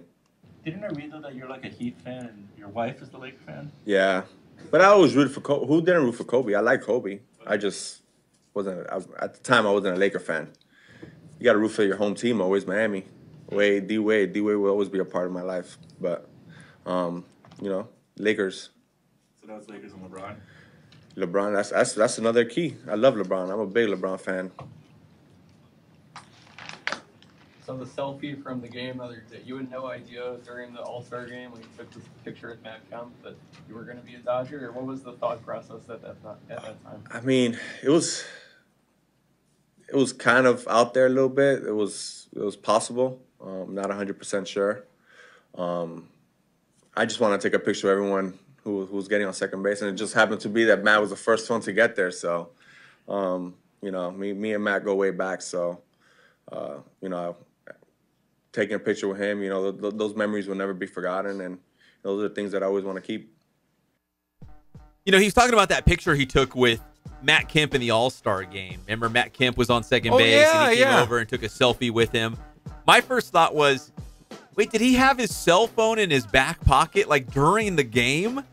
And then I remembered, wait, he makes millions of dollars. In my world, if I broke my phone, I'd be like, oh, man, that's so expensive. I don't want to buy a new phone. But if you're Manny Machado and you have to make a diving play at short and break your phone and shatter it, probably not a big deal. You just have one of your people go get you a new phone at the store and bring it to you. But in my world, it would be devastating for Manny Machado, no big deal. And I think, because Mike Trout took a selfie with Aaron Judge and Mookie Betts at the All-Star game, I think he was in the outfield, so I think Mike Trout had his cell phone in his back pocket as well. What is going on? Where's the professionalism? No cell phones. It's like when you walk into a class, put away your cell phone. I personally thought it was awesome. But my first thought was, being a cheap guy, was, oh my gosh, they might break it. What if Mike Trout has to lay out and get sideways for a diving catch? He might break his phone. Yes. And I was like, he's Mike Trout. You don't care about that. Yeah, especially, think of it this way. You're married, I'm married, Mike Trout's married. Just think if you and I broke our phones. Would your wife be as mad when you go home? Hey, honey, I broke the phone. Wouldn't your wife be really angry? Yeah, but you know what? My wife's almost I would be angry at myself. My wife would say something like, yeah, I'm glad you did. You need a new phone anyways. Yeah, you do. That's what she would tell me. You do. Yeah. Yours is looking kind of beat up. It is a little beat up. I was thinking about buying you one just because I'm a nice guy. But what a nice guy. Yeah, I'm not that wealthy. Greg's throwing his phone on the ground. I'm going to stomp on mine. You're buying phones. Just buying for everybody. Whatever. One other quick baseball note here. Shohei Ohtani is in the lineup. Ohtani is the DH. He's hitting 5th for the Angels tonight against the Astros. So, again, remember, he was cleared for the throwing program, but he is still DHing. He is in the lineup tonight, hitting 5th for the Halos against Houston. There's something about that guy. I think I might be obsessed with Shohei Ohtani because I saw him walking around, the Universal Studios the other day by himself. And he just looked like just a nice guy. I wanted to go over and just kind of give him a hug. I did. If I would have been there, I'd have given him a big hug. Yes, was he pretty tall? Was he like tall like you? Oh, he's tall. He's like 6'5". He just looked like a nice, clean-cut kid that you'd bring home and say, "Look, here, Mom. This is my friend Shohei Ohtani. Isn't he a nice guy?" And moms and dads across the land would go, "That's the nicest boy I've ever met, Shohei Ohtani. He's a wonderful young man, and he can play and he can hit the ball. You can bring him around more all the time. You can bring him over to our pool." That's the kind of guy I picture Shohei Ohtani. Good guy. Good guy. Manny, though, Manny Machado, he's got really bad hair, and he wears bad suits, and no shirt under his suit. My mom would not appreciate that.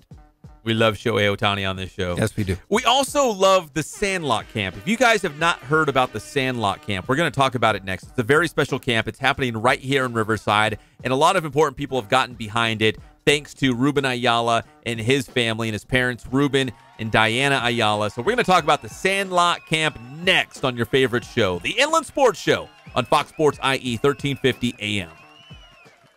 Yeah.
The Inland Sports Show. Here are your hosts, Pep Fernandez and Jeff Corum. Welcome back to the Inland Sports Show on Fox Sports IE, 1350 AM. The Inland Sports Show is brought to you by Ken Sporting Goods. Since 1976, they've got all your sporting gear, equipment, Letterman's jackets. If you need a baseball bat and helmet, soccer balls, shin guards, wristbands, they can do it all. Ken Sporting Goods. Off the 15 freeway in Norco, they can do team sales as well, so you need uniforms. You know they can hook that up. Maybe you just need a big order for your business or your company.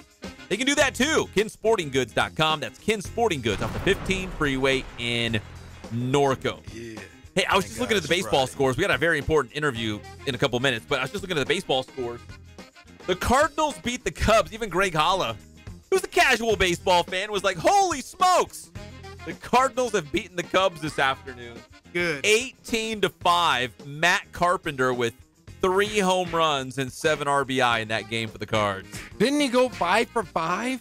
5 for 5. Unbelievable game. I would have loved to have watched. That's one of those games where if you were a little kid and you grow up, you go, hey, I was at that game. What an amazing game. Yeah, we're still waiting for the Dodgers and Brewers to get things cracking in Milwaukee. That's a 5:10 first pitch. So we're going to say about 5:15. Manny Machado will have his first at-bat as a Dodger. We'll bring that to you live here on the show. A couple other games in progress, including the Mets and Yankees, the Subway Series.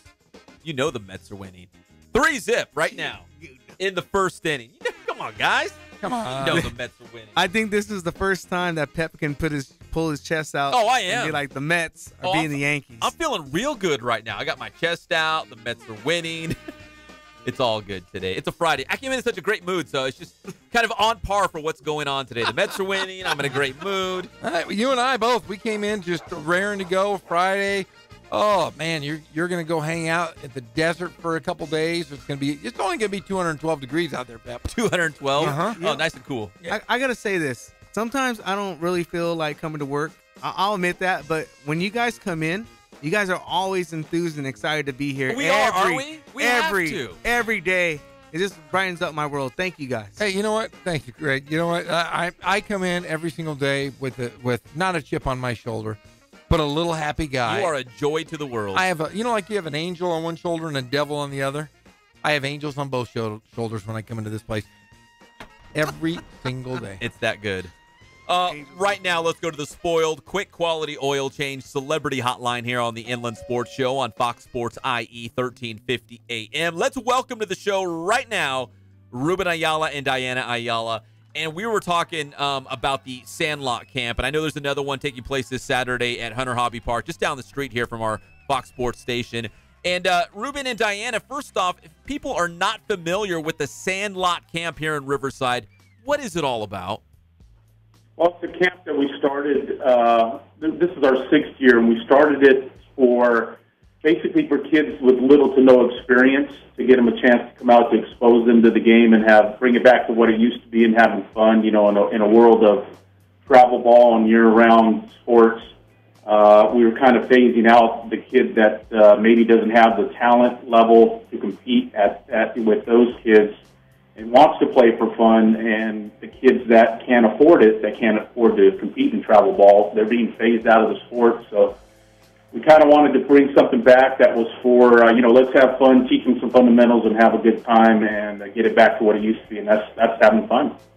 Now, Ruben, I know your son. I don't know if he knows me, but I definitely know him. I've been out at some Ramona High School baseball games. I remember seeing him out there with the Rams, and then I saw him again at the Riverside Sport Hall of Fame. He won the big inspirational award. I'm on the board out there with the Hall of Fame.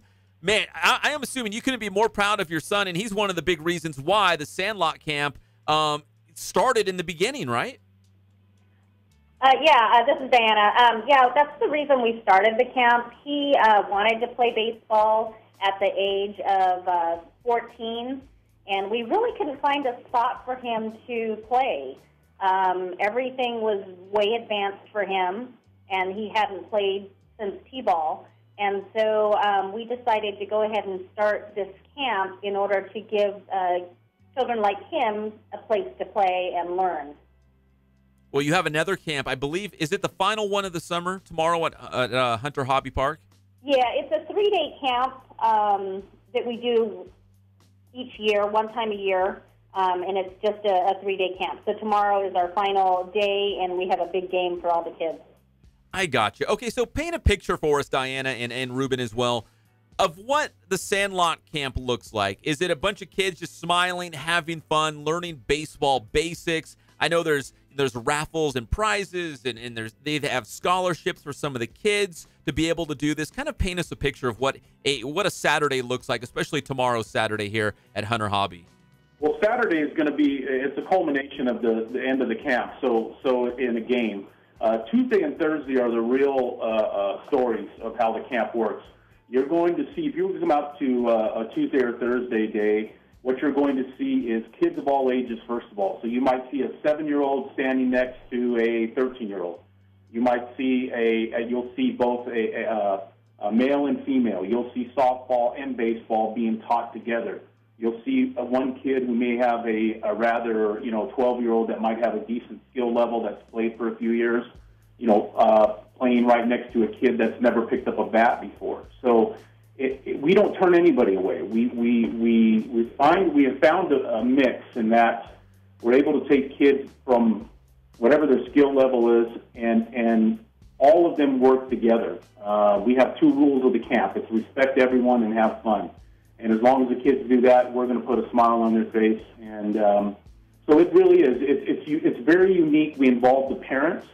We welcome their input. We have lots of speeches before and after, guest speakers, ex-major leaguers, college coaches, inspirational speakers that come in and talk to these kids. So it's very unique camp. I mean, and the quality of the coaches is phenomenal. I mean, head coach from King High School, Steve Madrill, head coach from Ramona, Clint Ball. We've got guys that have been teaching little leagues and travel ball teams and all of those things, all participating. So it's a very high skill level where we teach basics and again get back to what it's supposed to be, and that's having fun.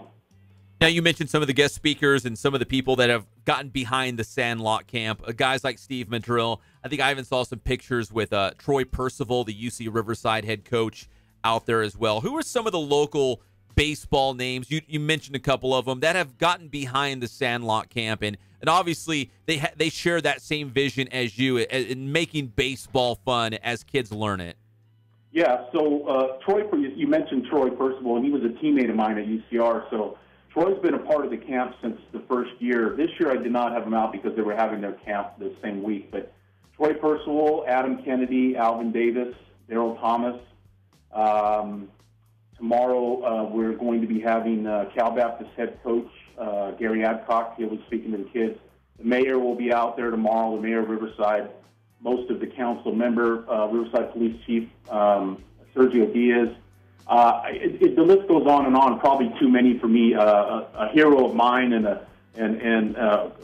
ex-baseball coach at North High School, Rich Stalber, who I played for, has come out. There's too many names to list, but everybody's all in, and they all understand the concept of the camp, and they address the crowd with that theme in mind, and have been there since day one, most of them.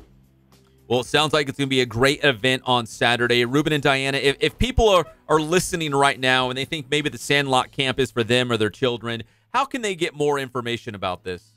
We have our website, and that's www.r like Robert, C like Charlie, P like Paul, association.org, and that website will have all of the information you need on the camp and how to contact us. The game again is tomorrow at Hunter Hobby Park around 10 o'clock, and we invite anybody to come out, and if you want to see some kids having a good time and running around, come out, cheer for them, clap for them, and root them on. And let me ask Diana before we let you guys go, to see this grow. I think it's been around. Is it 6 or 7 years? Is that right? Yeah, this is our 6th year. To just see it grow to the level that it is now. I mean, does it just warm your heart? Does it make you feel good? Is it to see Riverside rally around something like this? And obviously, like like I was telling about, your son Ruben won a big award from the Riverside Sport Hall of Fame. That's a very big deal to win the Inspirational Award. I mean, to see this grow to this level, what does it mean to you guys? Yeah, it's very exciting to see it grow. From starting off the first year with 24 of our kids going out there and playing, we had family members and some of the community. It was just amazing to see where it is at this point. Our daughters also help in the camp, Maya and Ray, and then, of course, our son Ruben, who was the inspiration behind it. They're all very involved in the camp and are out there with us helping. So it's just amazing to see how far it's grown. Well, Ruben and Diana, you are doing great work. We love the Sandlot camp again tomorrow at Hunter Hobby. You can see it all go down. A lot of smiling faces, kids enjoying baseball, again, having fun while learning the game and playing the game that we all love. Ruben and Diana, thank you so much for coming on the Inland Sports Show. We really do appreciate it. And have fun tomorrow out there at Hunter Hobby. All right, thanks. Thanks so much. All right, that's Ruben and Diana Ayala. Thank you, guys. Bye-bye. All right, so hey, they name dropped Gary Adcock, Yeah, Troy that's a big Percival, one. even the skipper Steve Madrill. The mayor's going to be there. The mayor's going to be out there. This is a big deal, and it's such a cool thing that they are doing, and to see it grow. Like when you start something new, Jeff, even like our show, something dumb as this. When you start something new, you just never know. And they started this 7 years ago, not knowing, is this going to gain some traction? Are people going to get on board? The whole city of Riverside's gotten on board. All the biggest names in baseball have gotten behind this. And their son, Ruben, who, again, I told him, I don't know if he knows me, but I know him because I've been out to some Ramona High School baseball games, and I saw him out there. And then him on the stage at the Riverside Sport Hall of Fame getting the big inspirational award. It's a big deal, and I'm glad we're all recognizing this. I know it's been in the press enterprise as well, so it's a very cool deal. And Hunter Hobby is just down the road here from our Fox Sports studio, so pretty cool deal. I'm excited to see how the turnout tomorrow. Yeah, it's great to see grassroots baseball making a comeback. I've known the family through friends for years. A good family. It's great that they've included their son into as many mainstream activities as possible. He, like I said, he's an inspiration locally, and the family is an inspiration to everybody who's going to show up to this great camp. All right, Jeff, what's my favorite part of the show every day?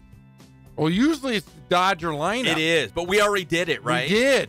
So what's the pledge that we have made to the Inland Empire? We are going to talk high school football every single day until football season starts. You're darn right we are. When we come back on the Inland Sports Show, we're going to talk about league winning streaks. And this is kind of a no-brainer because when we bring up these teams, you're going to be like, well, obviously they always win league. We're going to talk about some of these teams trying to extend their league winning streaks because all they do is win. We'll be back. It's the one and only Inland Sports Show on Fox Sports IE, 1350 AM. Yeah.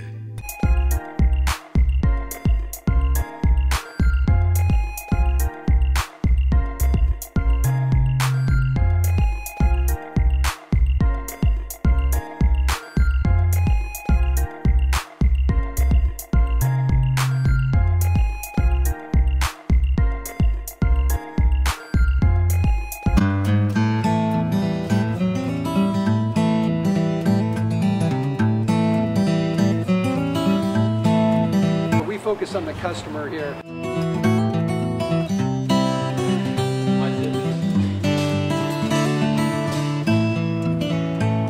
Believe it or not, that is the biggest thing for customers on an oil change. They just want the convenience of coming in, driving in, getting it done, and driving out.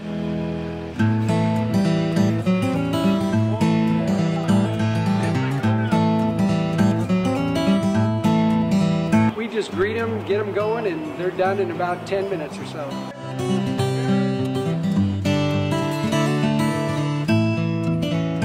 We don't push any sales on them. We do the oil change, and I think that's what sets us apart is our customer service. Vacuumed and cleaned your windshield for you as well. Everything's looking pretty good. Come into us one time, believe me, we'll spoil you and you'll be ready to come back the next time.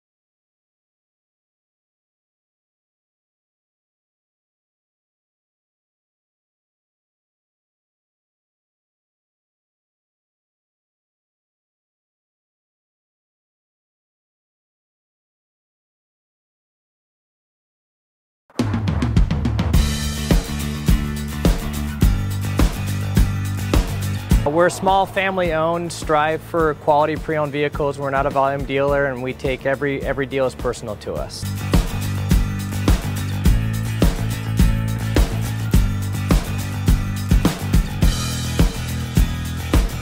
We're a low-stress environment. We're not a pressure sales house. If you want to shop us, you're more than welcome to shop us. We have, like I said, great rates, competitive financing, a lot of one-owner, clean Carfax, clean title vehicles.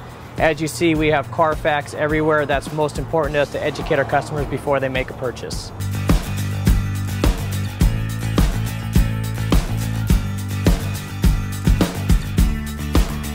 We're right off of Ontario, right off a couple exits off the 15 freeway, off Cajelco, off El Cerrito, and we're right on the main drag going into Dos Logos and the crossings.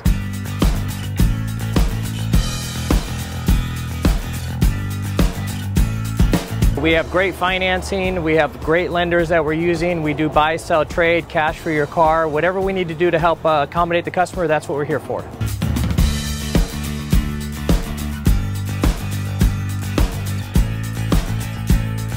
We have a little bit of everything. We start at about $69.95 and go all the way up to $100,000. We have Escalades, we have commuters, we have pickup trucks, we have Jeeps, sport utilities, and if we don't have it, our specialty is finding you exactly what you're looking for.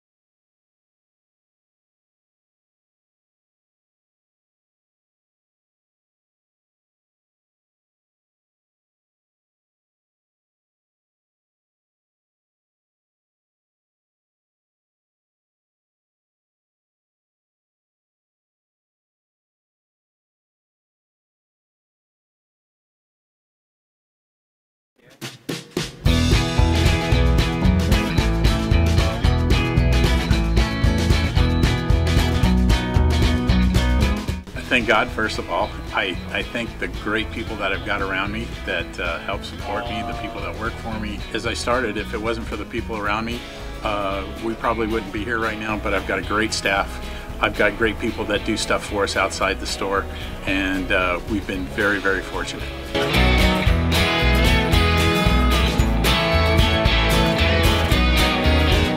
Our service is impeccable, and we just keep trying to get better every year. We can do online stuff for your teams, as well as, like I said, the screen printing, the embroidery. We also have 3 women that do extra sewing for us, like tackle tool on uniforms, or the bling or rhinestones for different shirts for the ladies.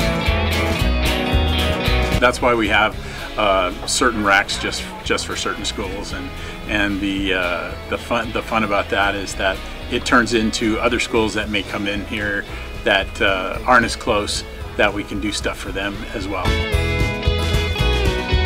We've had very, very good customers throughout the years, and it's just been a blast.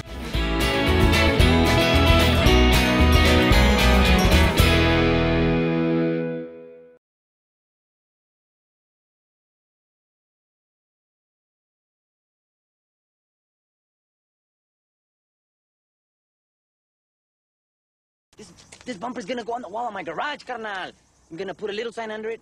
It's gonna say, this bumper was pulled off by the bus of Salinas. I mean, anything for Salinas. We're back to the Inland Sports Show. Here are your hosts, Pep Fernandez and Jeff Gorham.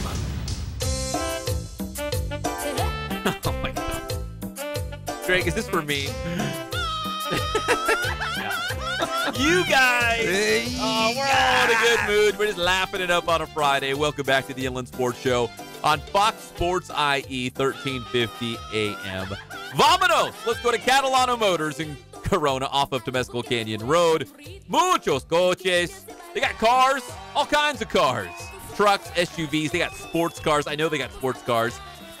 I'm more of like an SUV kind of guy, but there's sports car guys out there too, and that's fine. At Catalana Motors in Corona, you can save thousands of dollars on their weekly specials. And right now, when you mention the Inland Sports Show, you get $500 off. That's crazy. Oh, no me digas. Catalano Motors in Corona off of Temescal Canyon Road. Visit them online as well, catalanocars.com. Hey, you know what? I was going to say something to you. You know were what going to this say something to me? Yes. You know what this weekend is? And we have to talk about this in the next hour. Hold on. Give me a hint. I like playing the guessing We're game. nerds. Huh? You and I are nerds. Just put it that way. Comic-Con. Yes! Is that what you're going to say? Yes! I can't wait to talk to you about it. Maybe we can get into it. Wait, did you already hear the Star Wars news? No! You didn't? No! I'm telling you, this is what I do. After the show's over and I get my kids to bed, I have my martini, I've watched my sports, then I go to the Comic-Con website, I go to comingsoon.net, and I look up all it's of already started, right? Oh, yeah. So it started yesterday. Started. It started yesterday. And then today I will get I will see all the trailers. Tomorrow, though. Tomorrow. You know what tomorrow is? No. Tomorrow is the Godzilla trailer. Godzilla, King of Monsters. It is going to have King Ghidorah, Mothra, Rodan, and the Lord of Mayhem, Godzilla. Is that what they call him, the Lord of Mayhem? In my house, we call him the Lord of Mayhem. No, but Comic-Con, man. We're going to have to talk about that. I want to hear about the Star Wars news. Out of all the monsters that Godzilla had to fight, which one was the best that you remember? King Ghidorah, the three-headed monster. Oh yeah, dragon, and then old movie, he like ripped their heads off and stuff. It was great. See, I didn't see any of them, but I remember that the Beastie Boys video, Intergalactic? Yes. It I think I picture that when I hear that. You are a Hobbit guy. Yeah. And you're a I'm more Wars of a Gandalf guy, but yeah. Can I just tell you this? You need to go back and you got to go to the Toho Archive. Huh? The Toho Archive. What is that? Toho is the company that made these great movies all the way from 1958 all the way up until now, and they were produced all the Godzilla movies, and there were, no joke, probably 40 or 50 movies over time. It's just a dude in a costume fighting other bad guys, but they are the best. They kind of have the original older ones. They would have a story that would flow throughout all these movies, somewhat like today's movies we see with the Infinity Wars, the Marvel movies. They're just fantastic movies. I think that you need to go back and enjoy. Your kids need to enjoy. They're not bloody or horrible. They're just cool movies. And yet, I already showed you one movie that was great this year, Kong Skull Island. Yeah, that was good. Wasn't that fantastic? Watched it in, was it Santa Barbara? We watched on our UCR road trip, one of them. Now, did you enjoy that one? It was really good. Now, you need to go back and watch Godzilla, because Godzilla is made by the same people and it's the same storyline. It's the whole universe. It's the same universe. It's like the Marvel or Star Wars universe. It is the Toho universe with Godzilla, Rodan, King Ghidorah, and King Kong. Well, listen, I know we got to get to high school football, and I don't want to nerd out too hard, but I will give you this. Okay, give it to me. The nerds were going wild last night. Over Star Wars? Over Star Wars. You know, we talked Star Wars coming in, but I didn't hear the latest You didn't news. hear this? No. Because a lot of Star Wars nerds, they want to go back to the way it was. Yeah. The Last Jedi turned everyone sideways. Han Solo wasn't that great. I mean, it was okay. Whoa. It was okay. Solo was great. They were like, go back to what works, all right? Okay. For the nerds out there, do it for the nerds. Yes. They're bringing back Clone Wars, the cartoon series. Oh, I mean... Isn't that big news? That's the big news. That's not that big. There's a trailer for it. There's a whole trailer. I want to... No. Both you guys get out of here. You Clone know, Wars, man. Disney is... I'm a little disappointed in Disney right now. But Clone Wars was a big hit. Anakin Skywalker, Obi-Wan Kenobi. It was a big hit, so they're hoping that this is the gateway to new things, because they're saying, hey, they're going back to what works in Star Wars. Yeah. So maybe they'll go back to Luke. Yeah. They're bringing Lando back. The whole band's getting back together. I don't know. So they're gonna make it like Disney animation now. Well, they did it before. I mean, but I don't know. Pep. The nerds were going. They're running wild, man. I just want to see. I want to see Luke Skywalker back. I want to see Darth Vader back. I want to Princess Leia. I'd like to see her back, but there's no way we can see her back. Han Solo, all those great guys. All we have left is Lando and Chewbacca. That's it, man. That's it, and the two dingy droids who aren't even in the movie. You know, why is C-3PO and R2-D2 not in all the movies? They were a big part of the first three, and then they show them, but they're not like they're old guys. And I think Han Solo was the first time they were not in the movie, right? But why can't they be in the ship? Why can't they be with Rey in the Millennium Falcon? Why are they not part of the lore? That makes the story. I want to see. That's why Star Wars sucks. Yes, I agree with you right now. Gosh. You know what doesn't suck? No. High school football in the Inland Empire. We are the best. Yes. Oh, the best. We flex our arms. I don't care what you say about the Trinity League. They're good. But we love our IE football. So we're talking about league winning streaks. Who's got something on the line going into this season? And Jeff, you start with none other than the Centennial Huskies. We talked about them yesterday, 20 straight years in the playoffs. They have won 45 consecutive Big 8 league games. That's the longest winning streak in Inland Empire history in league play. So 45 games, 5 games per season. You do the math. That's 9 years in a row they have not lost a league game.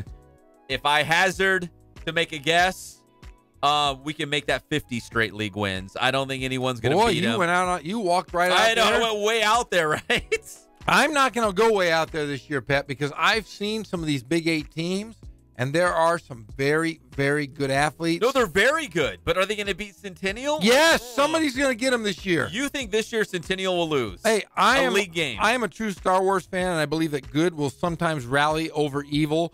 The evil empire has reigned far too long. The Imperial forces are going to be held at bay by somebody, whether it be Norco, Corona, Roosevelt. Somebody is going to get Kylo Ren wins this battle. Centennial's going to win. Okay. We will see. All right, in the Sun Belt League. Now, this is the old Sun Belt League. So there's a caveat. There's an asterisk here. Heritage has won 40 straight times in the Sun Belt League. We've got the shirt here in studio. Sun Belt isn't even around anymore, though. No, it is around, but they're not in it. Then you can't see the thing is. But see, consider this, Jeff. Hold on.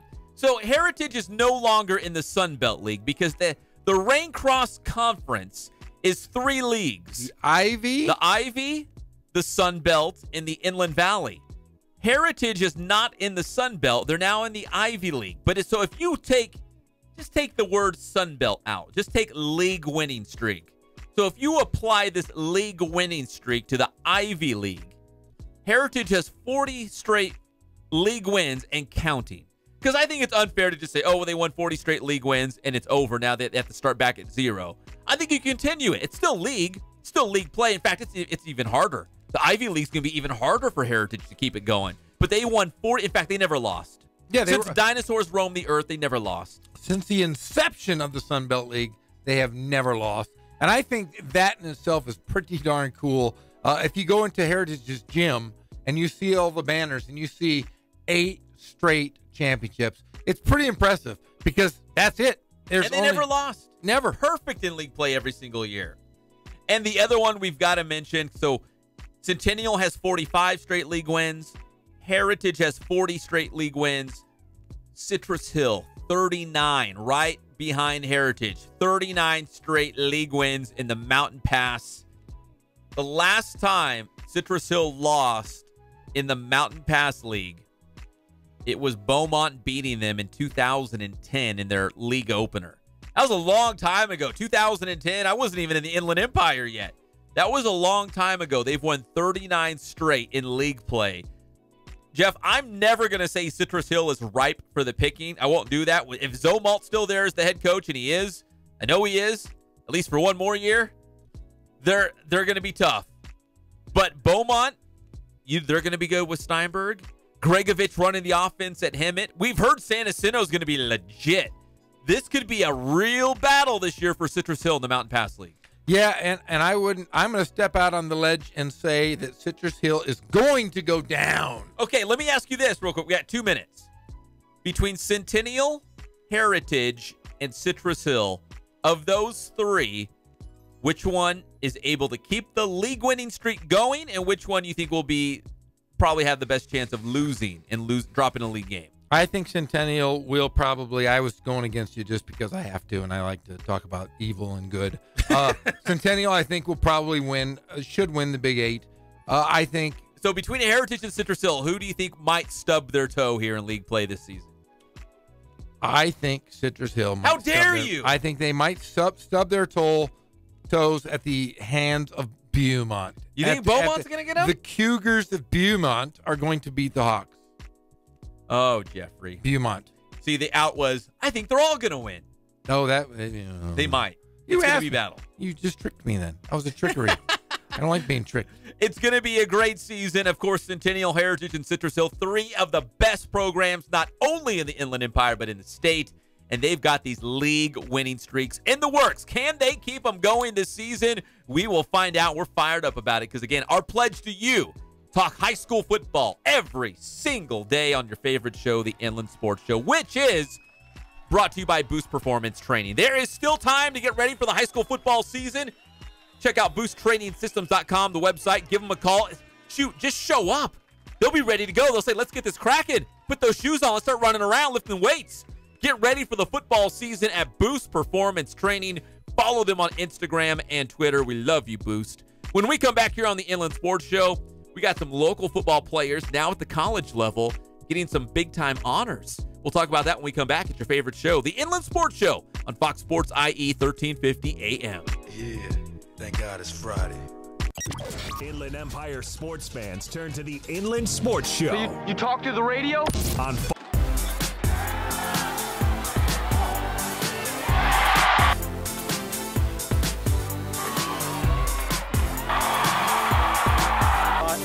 You know it already.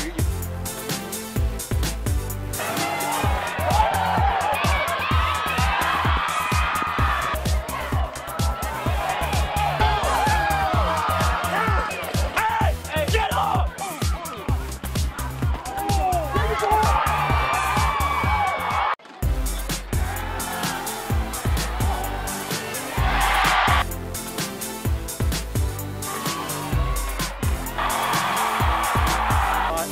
You know it already.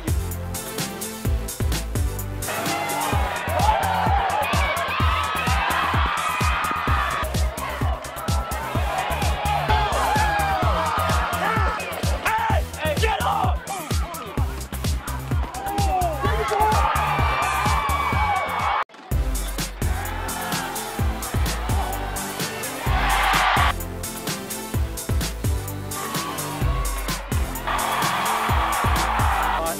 You know it already.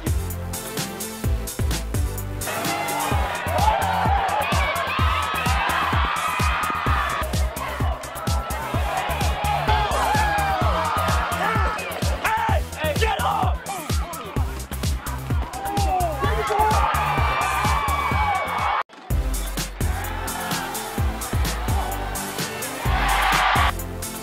Unusual on iHeartRadio or subscribe wherever you listen to podcasts. When it comes to hiring, you don't have time to waste. You need help getting to We focus on the customer here. candidates fast. That's why you need Indeed.com. Post a job in minutes, set up screening questions, then zero in qualified candidates. Believe it or not, that is the biggest thing for customers on an oil change. They just want the convenience of coming in, driving in, getting it done, and driving out. Indeed.com/Barbara. That's Indeed.com/Barbara. Terms, conditions, and quality standards apply. Yo, we driving, yeah. We just greet them, get them going, and they're done in about 10 minutes or so. But we weren't always driving, it was you, girl. Told you so. Pointed out that smell. Now it's all fun. We don't push any sales on them. We do the oil change. And I think that's what sets us apart is our customer service. Vacuum and clean your windshield for you as well. Everything's looking pretty good. You come into us one time, believe me, we'll spoil you and you'll be ready to come back the next time. Motorcycles, watercraft, you name it, and they all use fuel and oil. These same fluids that make your engine run also create deposits that reduce performance and gas mileage. How you guys doing? Coach Bass here. We're back at the BPC continuing our training series on developing power for off-season football players. So today we're going to work on a dumbbell alternating bench press, and it's all going to be about power. So Ian, what you're going to do is you're going to go ahead and lie back on the bench I love programming this drill here for linemen, really for all athletes, but especially for linemen, D linemen, because they're always grappling, they're always striking. You want to be nice and strong and powerful. So what he's going to do, he's going to alternate. He's going to go down 2 seconds. He's going to pause 1. He's going to go up 1. Let's hit it. Good, going really fast on the way up. So again, working on 3 different aspects of strength here. We got that slow eccentric coming down, right? We got that isometric pause there, and then we got that fast contraction coming up, that fast concentric. So like I said, we're working on 3 different aspects of strength. This is a great drill to maximize power, and we do it right here at Boost. Grind hard, stay solid. How you guys doing? Coach Bass here. I want to talk a little bit about today's training tip. We showed you guys the dumbbell alternating speed press. All right, and we talked about was a 2-1x tempo. I want to show you guys how we progress this exercise and continue to maximize power. So with that 2-1x tempo, we go down 2 seconds, we pause for 1, and we go up fast. So what we'll do is over time, we'll progress those tempos. So we'll go from a 2-1x to a 1-1x tempo. We go down 1 second, pause for 1, and we get that fast concentric contraction.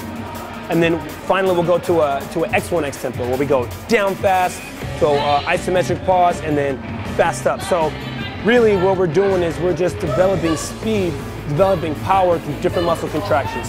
That's how we progress our drills right here at Boost.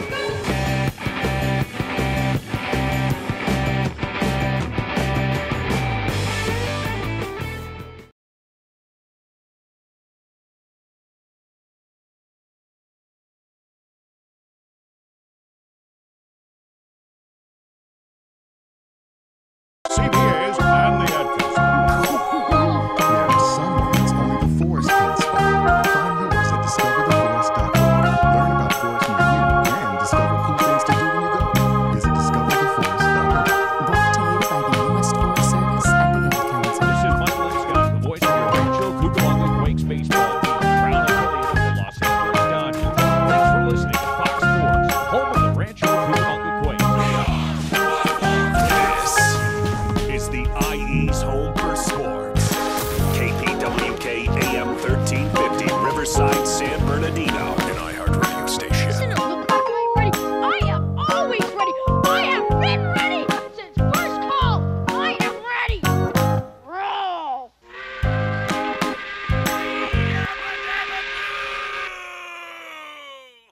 Now back to the Inland Sports Show. Here's Pep and Jeff. We're almost out of here. We don't, listen, let's be honest. We don't count down the minutes. We love being here. I do. We love being here. It's Friday. We're in a great mood. We're excited to have a nice weekend. But hey, we got more breaking news to get to. Yes! We got breaking news on several different fronts as we are on Manny Machado watch. He's going to have his first at bat in a Dodger uniform in Milwaukee, I would say in about 10 minutes. So we will keep you posted. His first at bat. In fact, after I think spoiled, let's all write down what we think he's going to do in his first at bat. And if one of us gets it right, we have to buy the others a soda. Deal? Deal. All right. We're brought to you by Spoiled Quick Quality Oil Change. You can spoil yourself and your car. Much more than just getting a free mint or a flower. They do the whole thing and they get you out, in about 10 minutes or less. I barely sat down last time. They're like, you're good to go. Spoiled Quick Quality Oil Change. Right there off the 215 freeway in Alessandro. We love you, Spoiled. Okay. So let's write it down. What do you think, Jeff, in Manny Machado's first at bat? You going to write it down? Are you the secretary? Yes. Okay.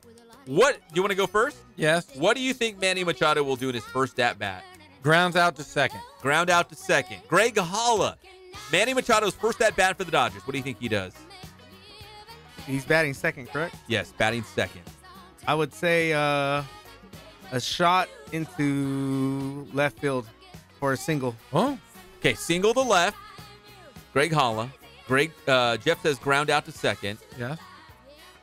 I always swing for the fences. I'll say home run. Get out. Home run in his first at bat with the Dodgers. Get the hell It'll out be of the here, start Pat. of a beautiful relationship. A simpatico with the team. Simpatico. Hey, I have breaking news. You do? Yes. Do you I want to got hear? breaking news too. You go first. Okay. Well, I hope it's not the same breaking news, is it? I don't know. Terrell Owens is a free agent, my man. All right, it's not. It's not. Terrell Owens. Remember, they were talking that the Edmonton Eskimos. That's my team. Yes. That's my CFL team, the Edmonton Eskimos. Remember, they had 30 days to decide whether or not to keep him on the roster or let him go to be a free agent so he can test the waters up in Saskatchewan. See, I didn't even know Edmonton had his rights. Like, how did they even have his rights in the CFL? Because he apparently put his name into the draft at one point or another. And now he is a free agent. He is able to sign with any CFL team. And Owens says he is still feels like I've got some football years left in me. I just love the game and want to get back to playing, whether it's in the CFL or the NFL.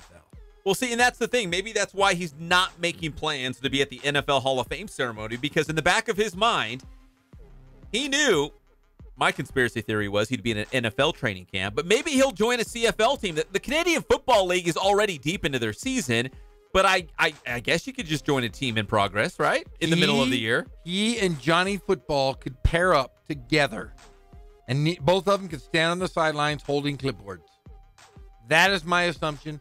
That is what I'm going to go Johnny with. Football is with the Hamilton Tiger Cats, yes, correct? Yes, as a backup. Still backup. That would be pretty funny if they ended up on the same team. And stood next to each other, and then they rile up the coach and try to beat him up to get in the game. But you know who's going to get TO if somebody in Canada, in a CFL team, gets them? It's going to be a team that's struggling, right? If you're a first-place team, you're already doing well. Why would you add that to the mix? But if you're a bad team and people aren't showing up, you bring in Terrell Owens, and all of a sudden the stadium's going to be full because just the spectacle of TO, right? Yes, honestly, the last time he played was with the Seattle Seahawks in 2012, but he was released prior to the start of the season. The last time he actually did anything in the NFL was 8 years ago when he played with, do you remember when he played with the Cincinnati Bengals? No. He had 72 receptions and just under 1,000 yards. That's a good season. And 9 touchdowns. But decided he wanted to held out, so Cincinnati released him. Seattle signed him a year and a half later and was released. So maybe Terrell Owens and his ego will be playing somewhere here in the fall. That's a good season. So Manny Machado is on deck. We're about set for first pitch in Milwaukee. Oh, what are we playing for here? Somebody has to bring in. What are we bringing in on sodas. Monday? Coke? Sodas? How about ice cream sundaes, or is that too hard to hold? Oh, there's a fast food place. I'm not going to mention them because those are good they're ones not a sponsor too. yet. They're good and they're cheap. No. Are you they're the ones with the sundae and they have like a churro in them. Whoa! No, what are you talking about? How do I not know about this fast food I thought gym? you would know. That's Raleigh. That's your game. That's where you live. Oh man, are you kidding me? There's a Sunday. Oh, who is that? Man, Chris Taylor's up to bat right now. But I gotta say, Greg Holla is like, I was like, man, it would be cool to watch the game. 10 seconds later, Greg Holla has the game on in our studio, and it's like crystal clear. It's like 4K. I'm going to tell you, I was just going to say that is the best picture I have ever seen. My TV doesn't even look like that. How did you do that? That is the best picture I've ever seen. Holy smokes. I feel like I'm in Best Buy. You know when you're in Best Buy and you see those perfectly, it looks like we're looking at the game through a window. It does. That's the best picture like ever. We're sitting there like front row behind the dugout. It's almost like what was it, 40-year-old virgin? Yeah, when you go and look at all the TV. I just want to know this: how did you not get a virus on your computer? Getting that because I got a special kind of you got special software. Antivirus. He's got the software. Spyware. Special kind of condom for the laptop. Okay? Oh my golly, that just sounds penetrating it. Yay! Whoa! Hey! Oh! Hey! What do we got here? All right, here we go. So Chris Taylor just grounded out to second. That was my call. Remember I said that. But that was Chris Taylor. Yeah, that was your call, but that was the wrong guy. Here's Manny Machado. Manny Machado strapping on the gloves, heading to the plate in his first at bat in a Dodger uniform. They're the road team, so it's gray. He's got there's an Orioles fan there going nuts. Oriole fans in the house. Flipping them off. There he is wearing the number 8, his first at bat. Jeff over here has Manny with a ground out to second. Yes. And I got to say, all the Dodger fans over there are standing up. Getting their pictures in. Standing O, first at bat for Manny Machado. Greg Holla has him single to left. I have him swinging for the fences. He's going to hit one out in his first at-bat. Here it is. Here it is. Here's First pitch. Oh, he's going to take. That's a ball. Oh, no, man. Very suspenseful. Hey, do some play-by-play. I had more breaking news. You're a play-by-play guy. Do your play-by-play. Man, this is not a good angle for play-by-play. 2-0, takes another ball, looking. Machado coming out of Baltimore, averages .315. He's 9th in batting. Hey, look at that! It's a single to right. Oh, man. Machado with a single to right field, so nobody got it right. So no, but I thought you were close, Jeff. It was right over second base. You were partly right because it went to the right side of the infield past the second baseman. It was a single, but Greg Holla had it going to left field. I really want to. I think I won that one. That was, second baseman was out of. He was on the shift. Yeah, he was. I hate the shift. I think that's the dumbest thing in the world. First baseman was playing second base spot. Now we want to watch. No, we got to get back. What is your breaking news? I have breaking news. Yeah, give me your breaking news. Oh, I know what it is. Okay, go ahead. But you know what? I'm going to tell you after the break. Oh, let's take a break. I want to watch Manny Machado here. When we come back, we do have breaking basketball news, and it has to do with Kawhi Leonard. This is legit. We're not making things up. This is real breaking news about Kawhi Leonard when we come back on the Inland Sports Show, Fox Sports IE, 1350 AM. Yeah.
How you guys doing? Coach Bass here. We're back at the BPC. Wanted to share with you guys what we're doing today in the gym. Today is all about backward movement. So if you're a football player, lacrosse player, soccer, basketball, any sport that requires backward movement, this drill's for you. Come check it out. So what the athletes are doing here, they're doing a back lateral run. So what I'm looking for here is I want their head back, all right? They're gonna hit a lateral run, they're gonna hit a quick transition. So this is a 90-degree cut, so on all of our 90-degree cuts, it's a single foot cut. And what I'm looking for is just a nice and fluid lateral run with their head looking back. They're gonna dip that inside shoulder, make a nice, crisp and clean cut. They wanna stay on a tight rope, and they wanna accelerate out of it. So this drill here, it's very similar to the last drill that we just watched. Now we're hitting our lateral run, and we're going at a 135-degree angle. So we're just We're taking it up a notch. We're increasing that angle. So now we're still getting that single foot cut off the inside edge of our foot, and then we want to decelerate at the cone. So again, we want to make a nice and sharp transition. We want to dip that inside shoulder. We want to decelerate. So that's our boost training tip of the day. Thanks for checking us out again. And make sure you stay up to date with everything that's Boost. Check our schedules, check our videos at our website at www.boosttrainingsystems.com. Check out our Twitter at Boost_training and our Instagram at Boost Training. Grind hard, stay solid.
The award-winning Inland Sports Show with Pep Fernandez and Jeff Gorham. Weekdays 3 to 6 p.m. Your local sports leader in the Inland Empire. Fox Sports IE 1350.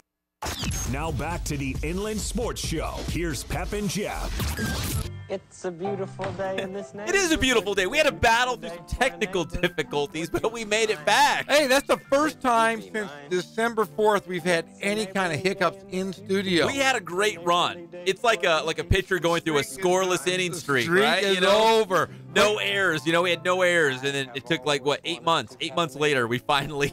It wasn't even our fault. The computer went wacky here at Fox Sports. JT the Brick popped on. You know what it was? What was it? Y2K.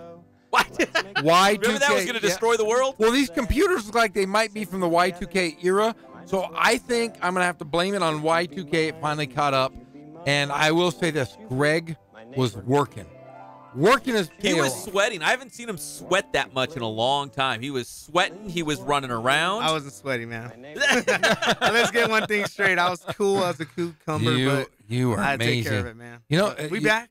You're much more attractive now after seeing all that work you just did. That was amazing.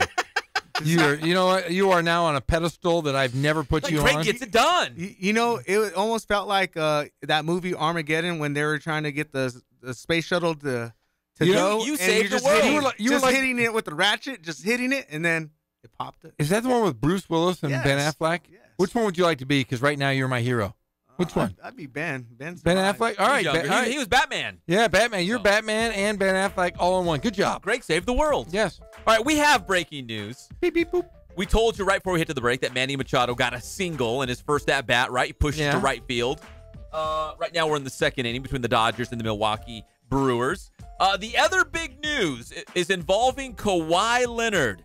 We had people in the studio running over to us here What's at the going on? station. Because, we share this with News Talk and La Preciosa and 99.1 KGGI. 99.1.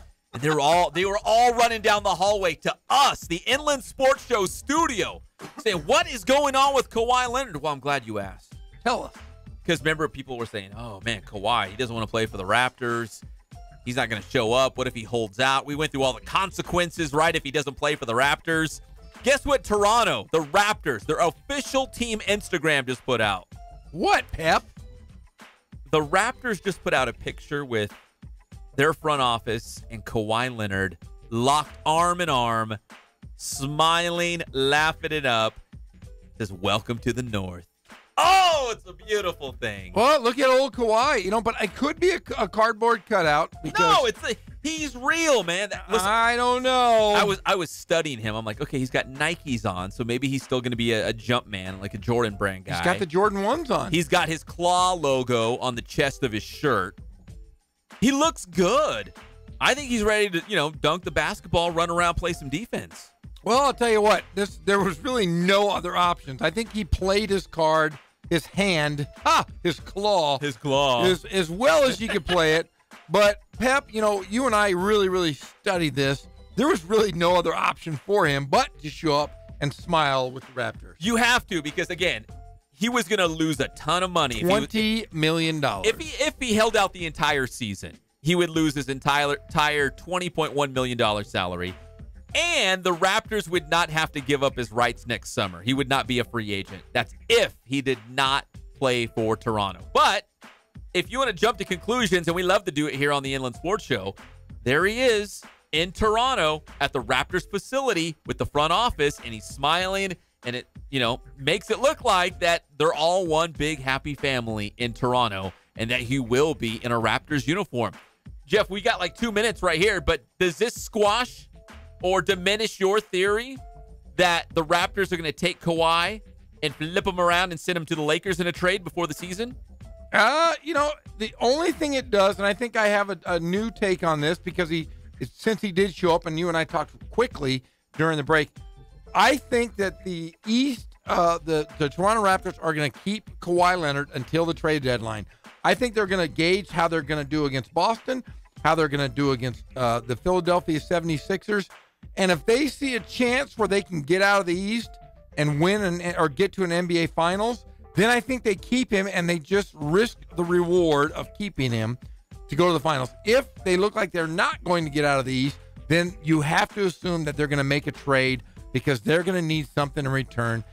And the question is, where will he want to go? There's rumors out there, Brooklyn. I think that's nonsense. I do too. But I have heard that. The Clippers or the Lakers. The Lakers have the most to give out of anybody of the group that just previously mentioned. I don't think they're going to trade with him within the East, but I do think it will play out until the trade deadline.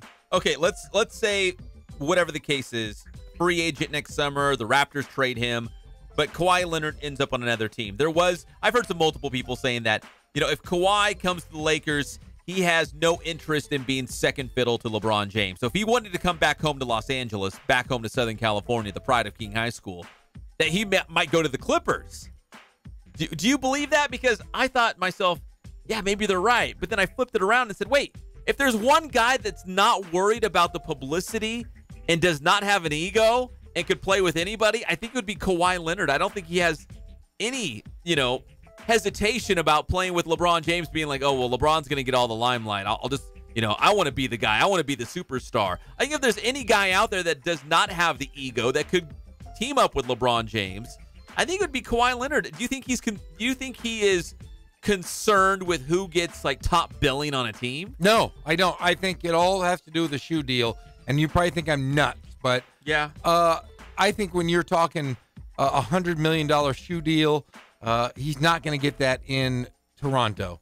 He comes out to LA, he's going to get $100+ million shoe deal. But he'll be hanging out with Drake, right? Yeah, who cares? He's Drake. I don't even. Apparently, he's a rapper I've never heard of or seen. I know you're a Meek Mill guy, but Drake is very popular. No, I just think it comes down to money and shoes. And if he comes out to LA, that shoe deal, if he's making, $10 million in Toronto, he's going to make $100 million in Los Angeles. That's just the way the market value is. All right, Kawhi Leonard in Toronto with the Raptors, and he's smiling. Looks like it might work out after all. The Inland Sports Show is brought to you by Ken Sporting Goods. More than 40 years in the Inland Empire since 1976, providing you with all of your sporting gear needs. They can do Letterman's jackets. Oh, can they do Letterman's jackets? They can bling it out too. And they can do your team sales. Big order for your company or business. You want matching shirts? Done. Go to Ken Sporting Goods off the 15 freeway in Norco. Visit them online, kensportinggoods.com. When we come back here on the Inland Sports Show, we got your Major League Baseball scores update, including the Dodgers in action against Milwaukee. Manny Machado with a single in his first at-bat with the Dodgers, and some college football news regarding some local Inland Empire guys being honored. We'll be back at your favorite show, the Inland Sports Show, on Fox Sports IE, 1350 AM.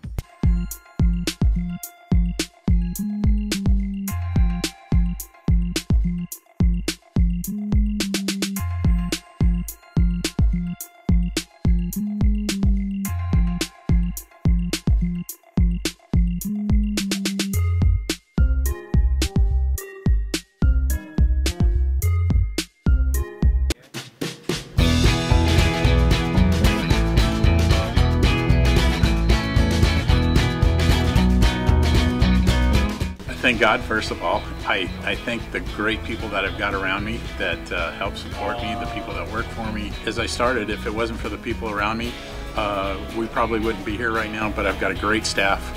I've got great people that do stuff for us outside the store, and we've been very, very fortunate.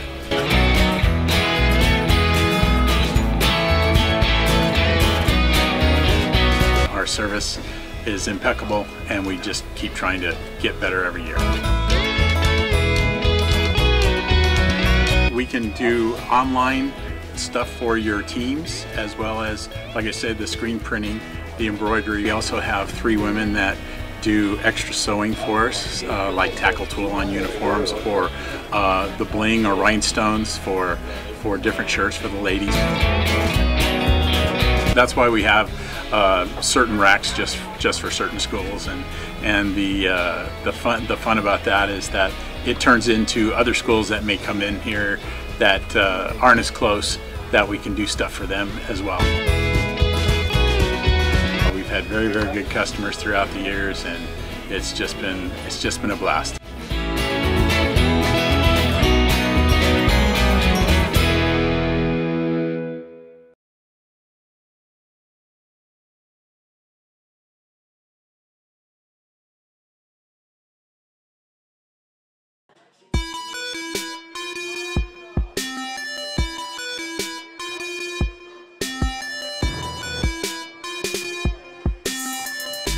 I played once upon a time at Centennial High School. I was actually on the first ever CIF championship team back in 2000, and then my senior year we won it again.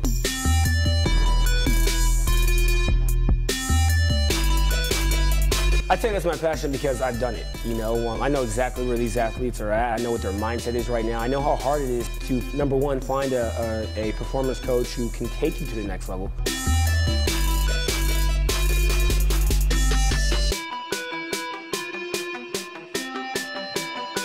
What sets us apart has to be, you know, how we work with our athletes and what we know.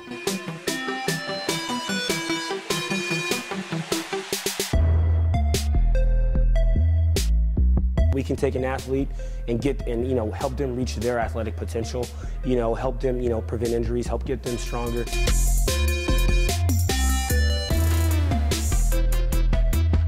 I know every single athlete who steps into this gym. I know exactly where they're at, and I'm going to progress them every week. If you're not getting results, then, you know, really what's it about? We're going to deliver something that's measurable, you know, in terms of speed, power, you know, strength, agility.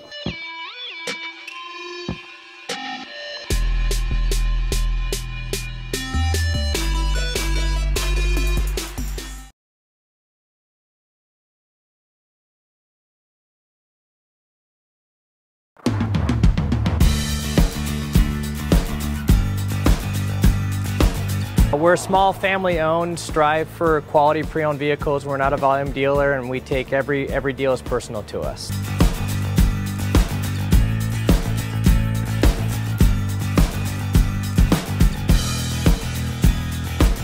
We're a low-stress environment. We're not a pressure sales house. If you want to shop us, you're more than welcome to shop us. We have, like I said, great rates, competitive financing, a lot of one-owner, clean Carfax, clean title vehicles. As you see, we have Carfax everywhere. That's most important to us, to educate our customers before they make a purchase.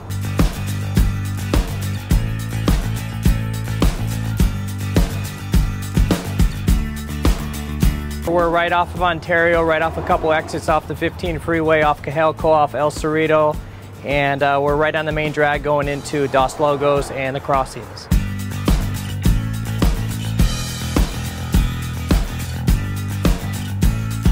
We have great financing, we have great lenders that we're using. We do buy, sell, trade, cash for your car. Whatever we need to do to help accommodate the customer, that's what we're here for.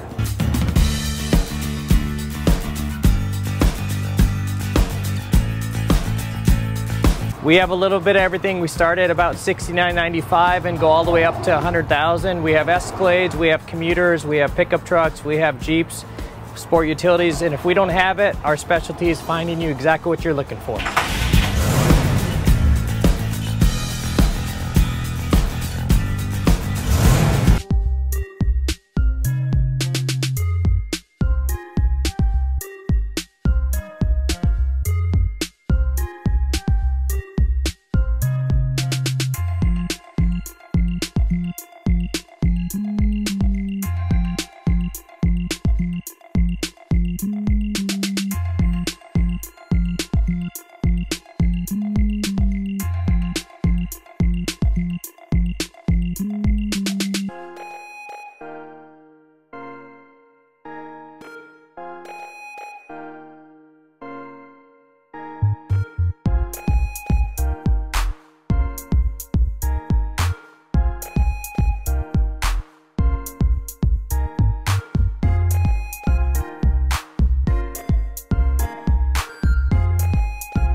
Welcome back to the Inland Sports Show on Fox Sports IE, 1350 AM. Es una fiesta. Right, Jeff? Viernes. Welcome back to the Inland Sports Show, Fox Sports IE, 1350 AM. You guys know that the Inland Sports Show is always brought to you by Boost Performance Training. It's in Corona. You can find them online at boosttrainingsystems.com. Make sure you follow them on Instagram and Twitter. Keep up with all the cool things they're doing out there with their athletes. They've got a strength and speed class, and the first one is always absolutely free. Right now, Ray Bass, he's all over social media, encouraging you high school football players to get ready for the season. We're about a month away, maybe even less if you got a week 0. Training camp is right around the corner. Get right. If you're not grinding, somebody else is. Go to Boost Performance Training in Corona with Coach Ray Bass. Hey, speaking of football, before we get to these Major League Baseball scores, Dodgers and Brewers in action right now. So the Doak Walk Award goes to the top running back in all of the nation in college football.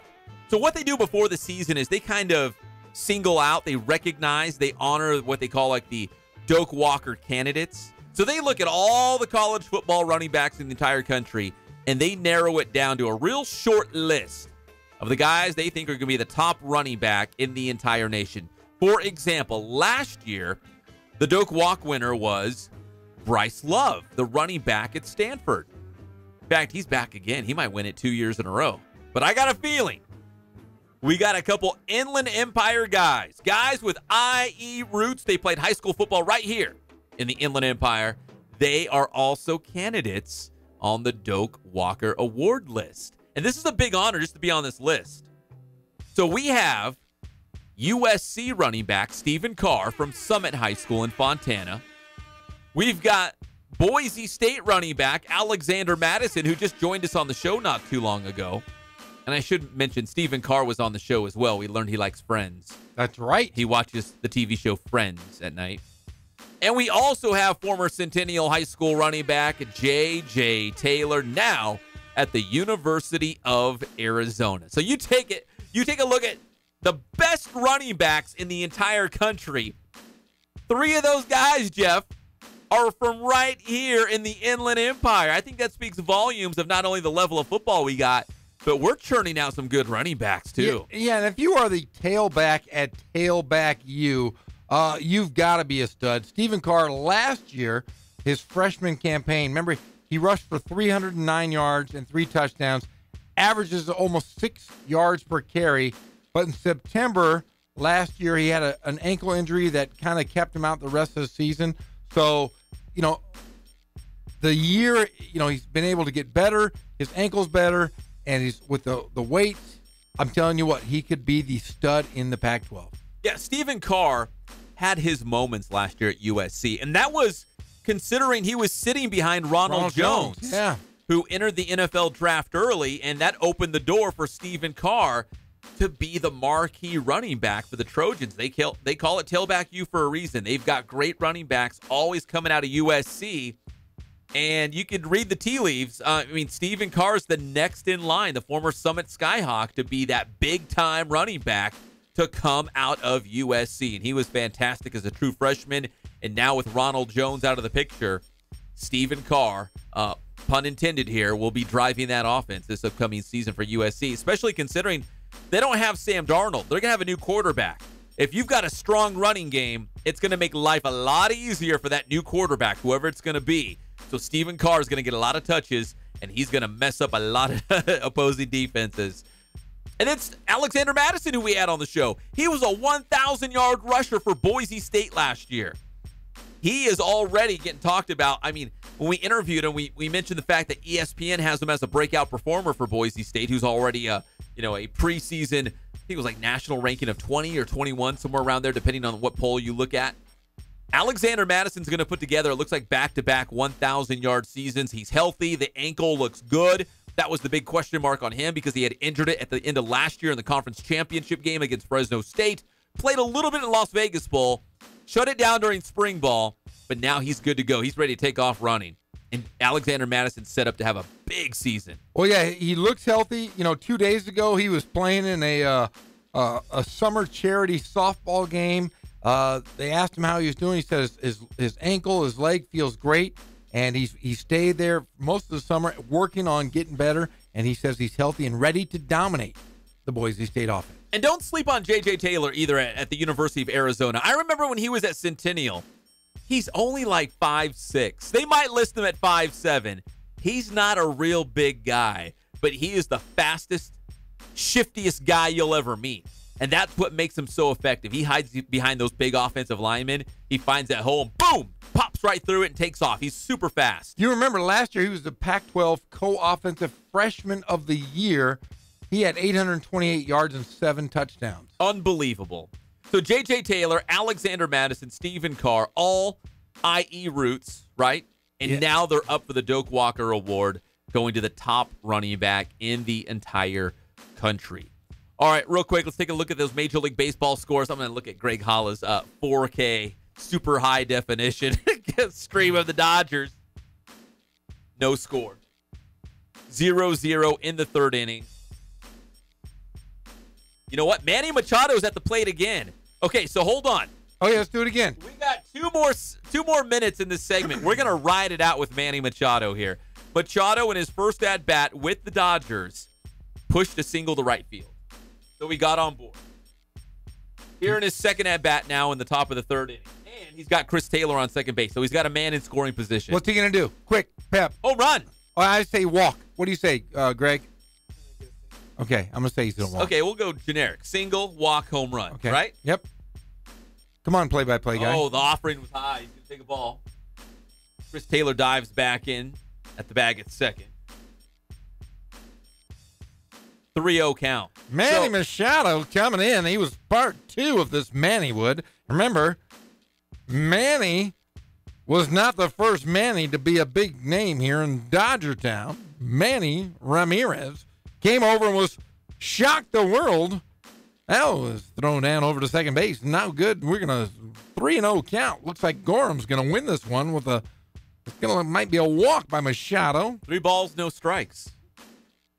So here's the deal. They're keeping a lot of attention to Chris Taylor right now on second base. Chris Taylor hot on second base. He's got 16 steals in the last 34 games. He's breaking all kinds of records. So they're turning to look at his pitches. Greg's head is in the way.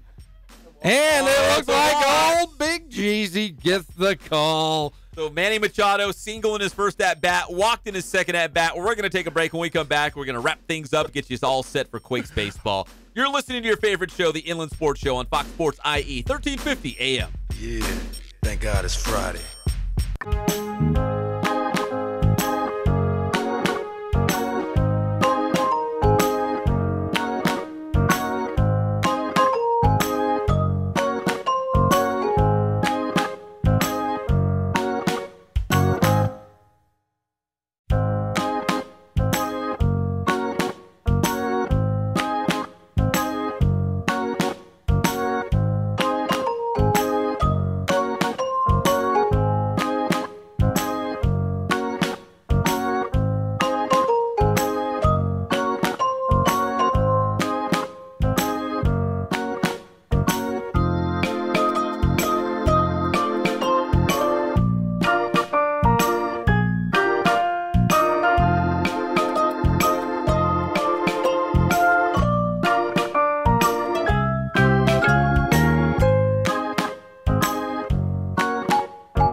Focus on the customer here.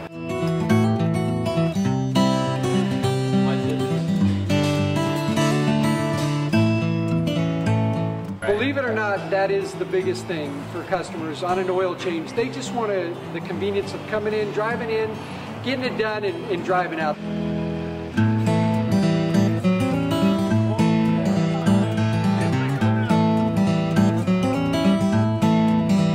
Just greet them, get them going, and they're done in about 10 minutes or so.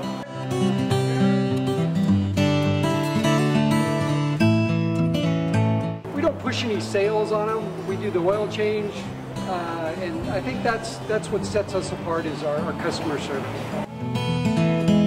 Vacuumed and cleaned your windshield for you as well. Everything's looking pretty good. come into us one time, believe me, we'll spoil you and you'll be ready to come back the next time.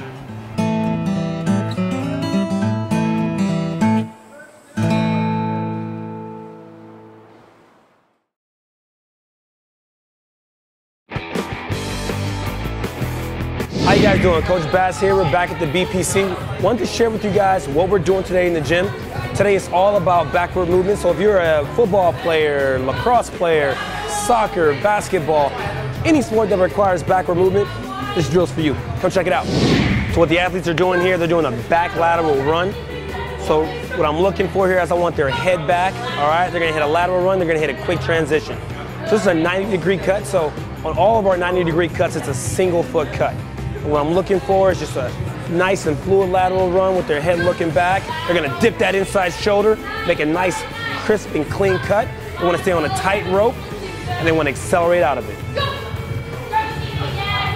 So this drill here, it's very similar to the last drill that we just watched.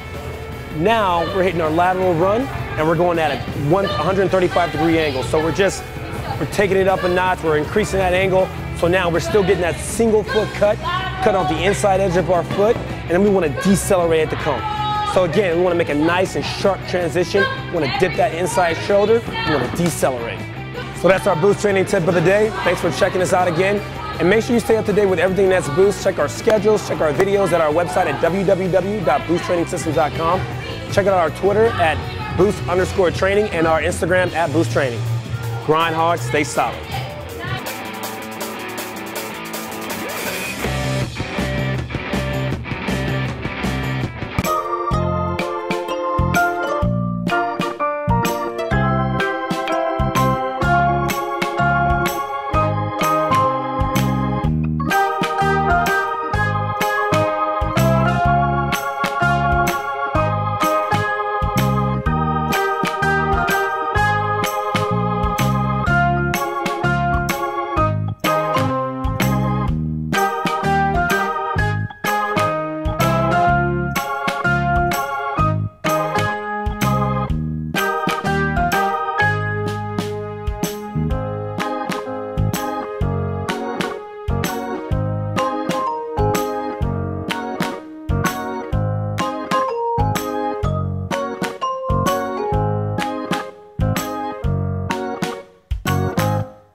Here's Pep and Jeff.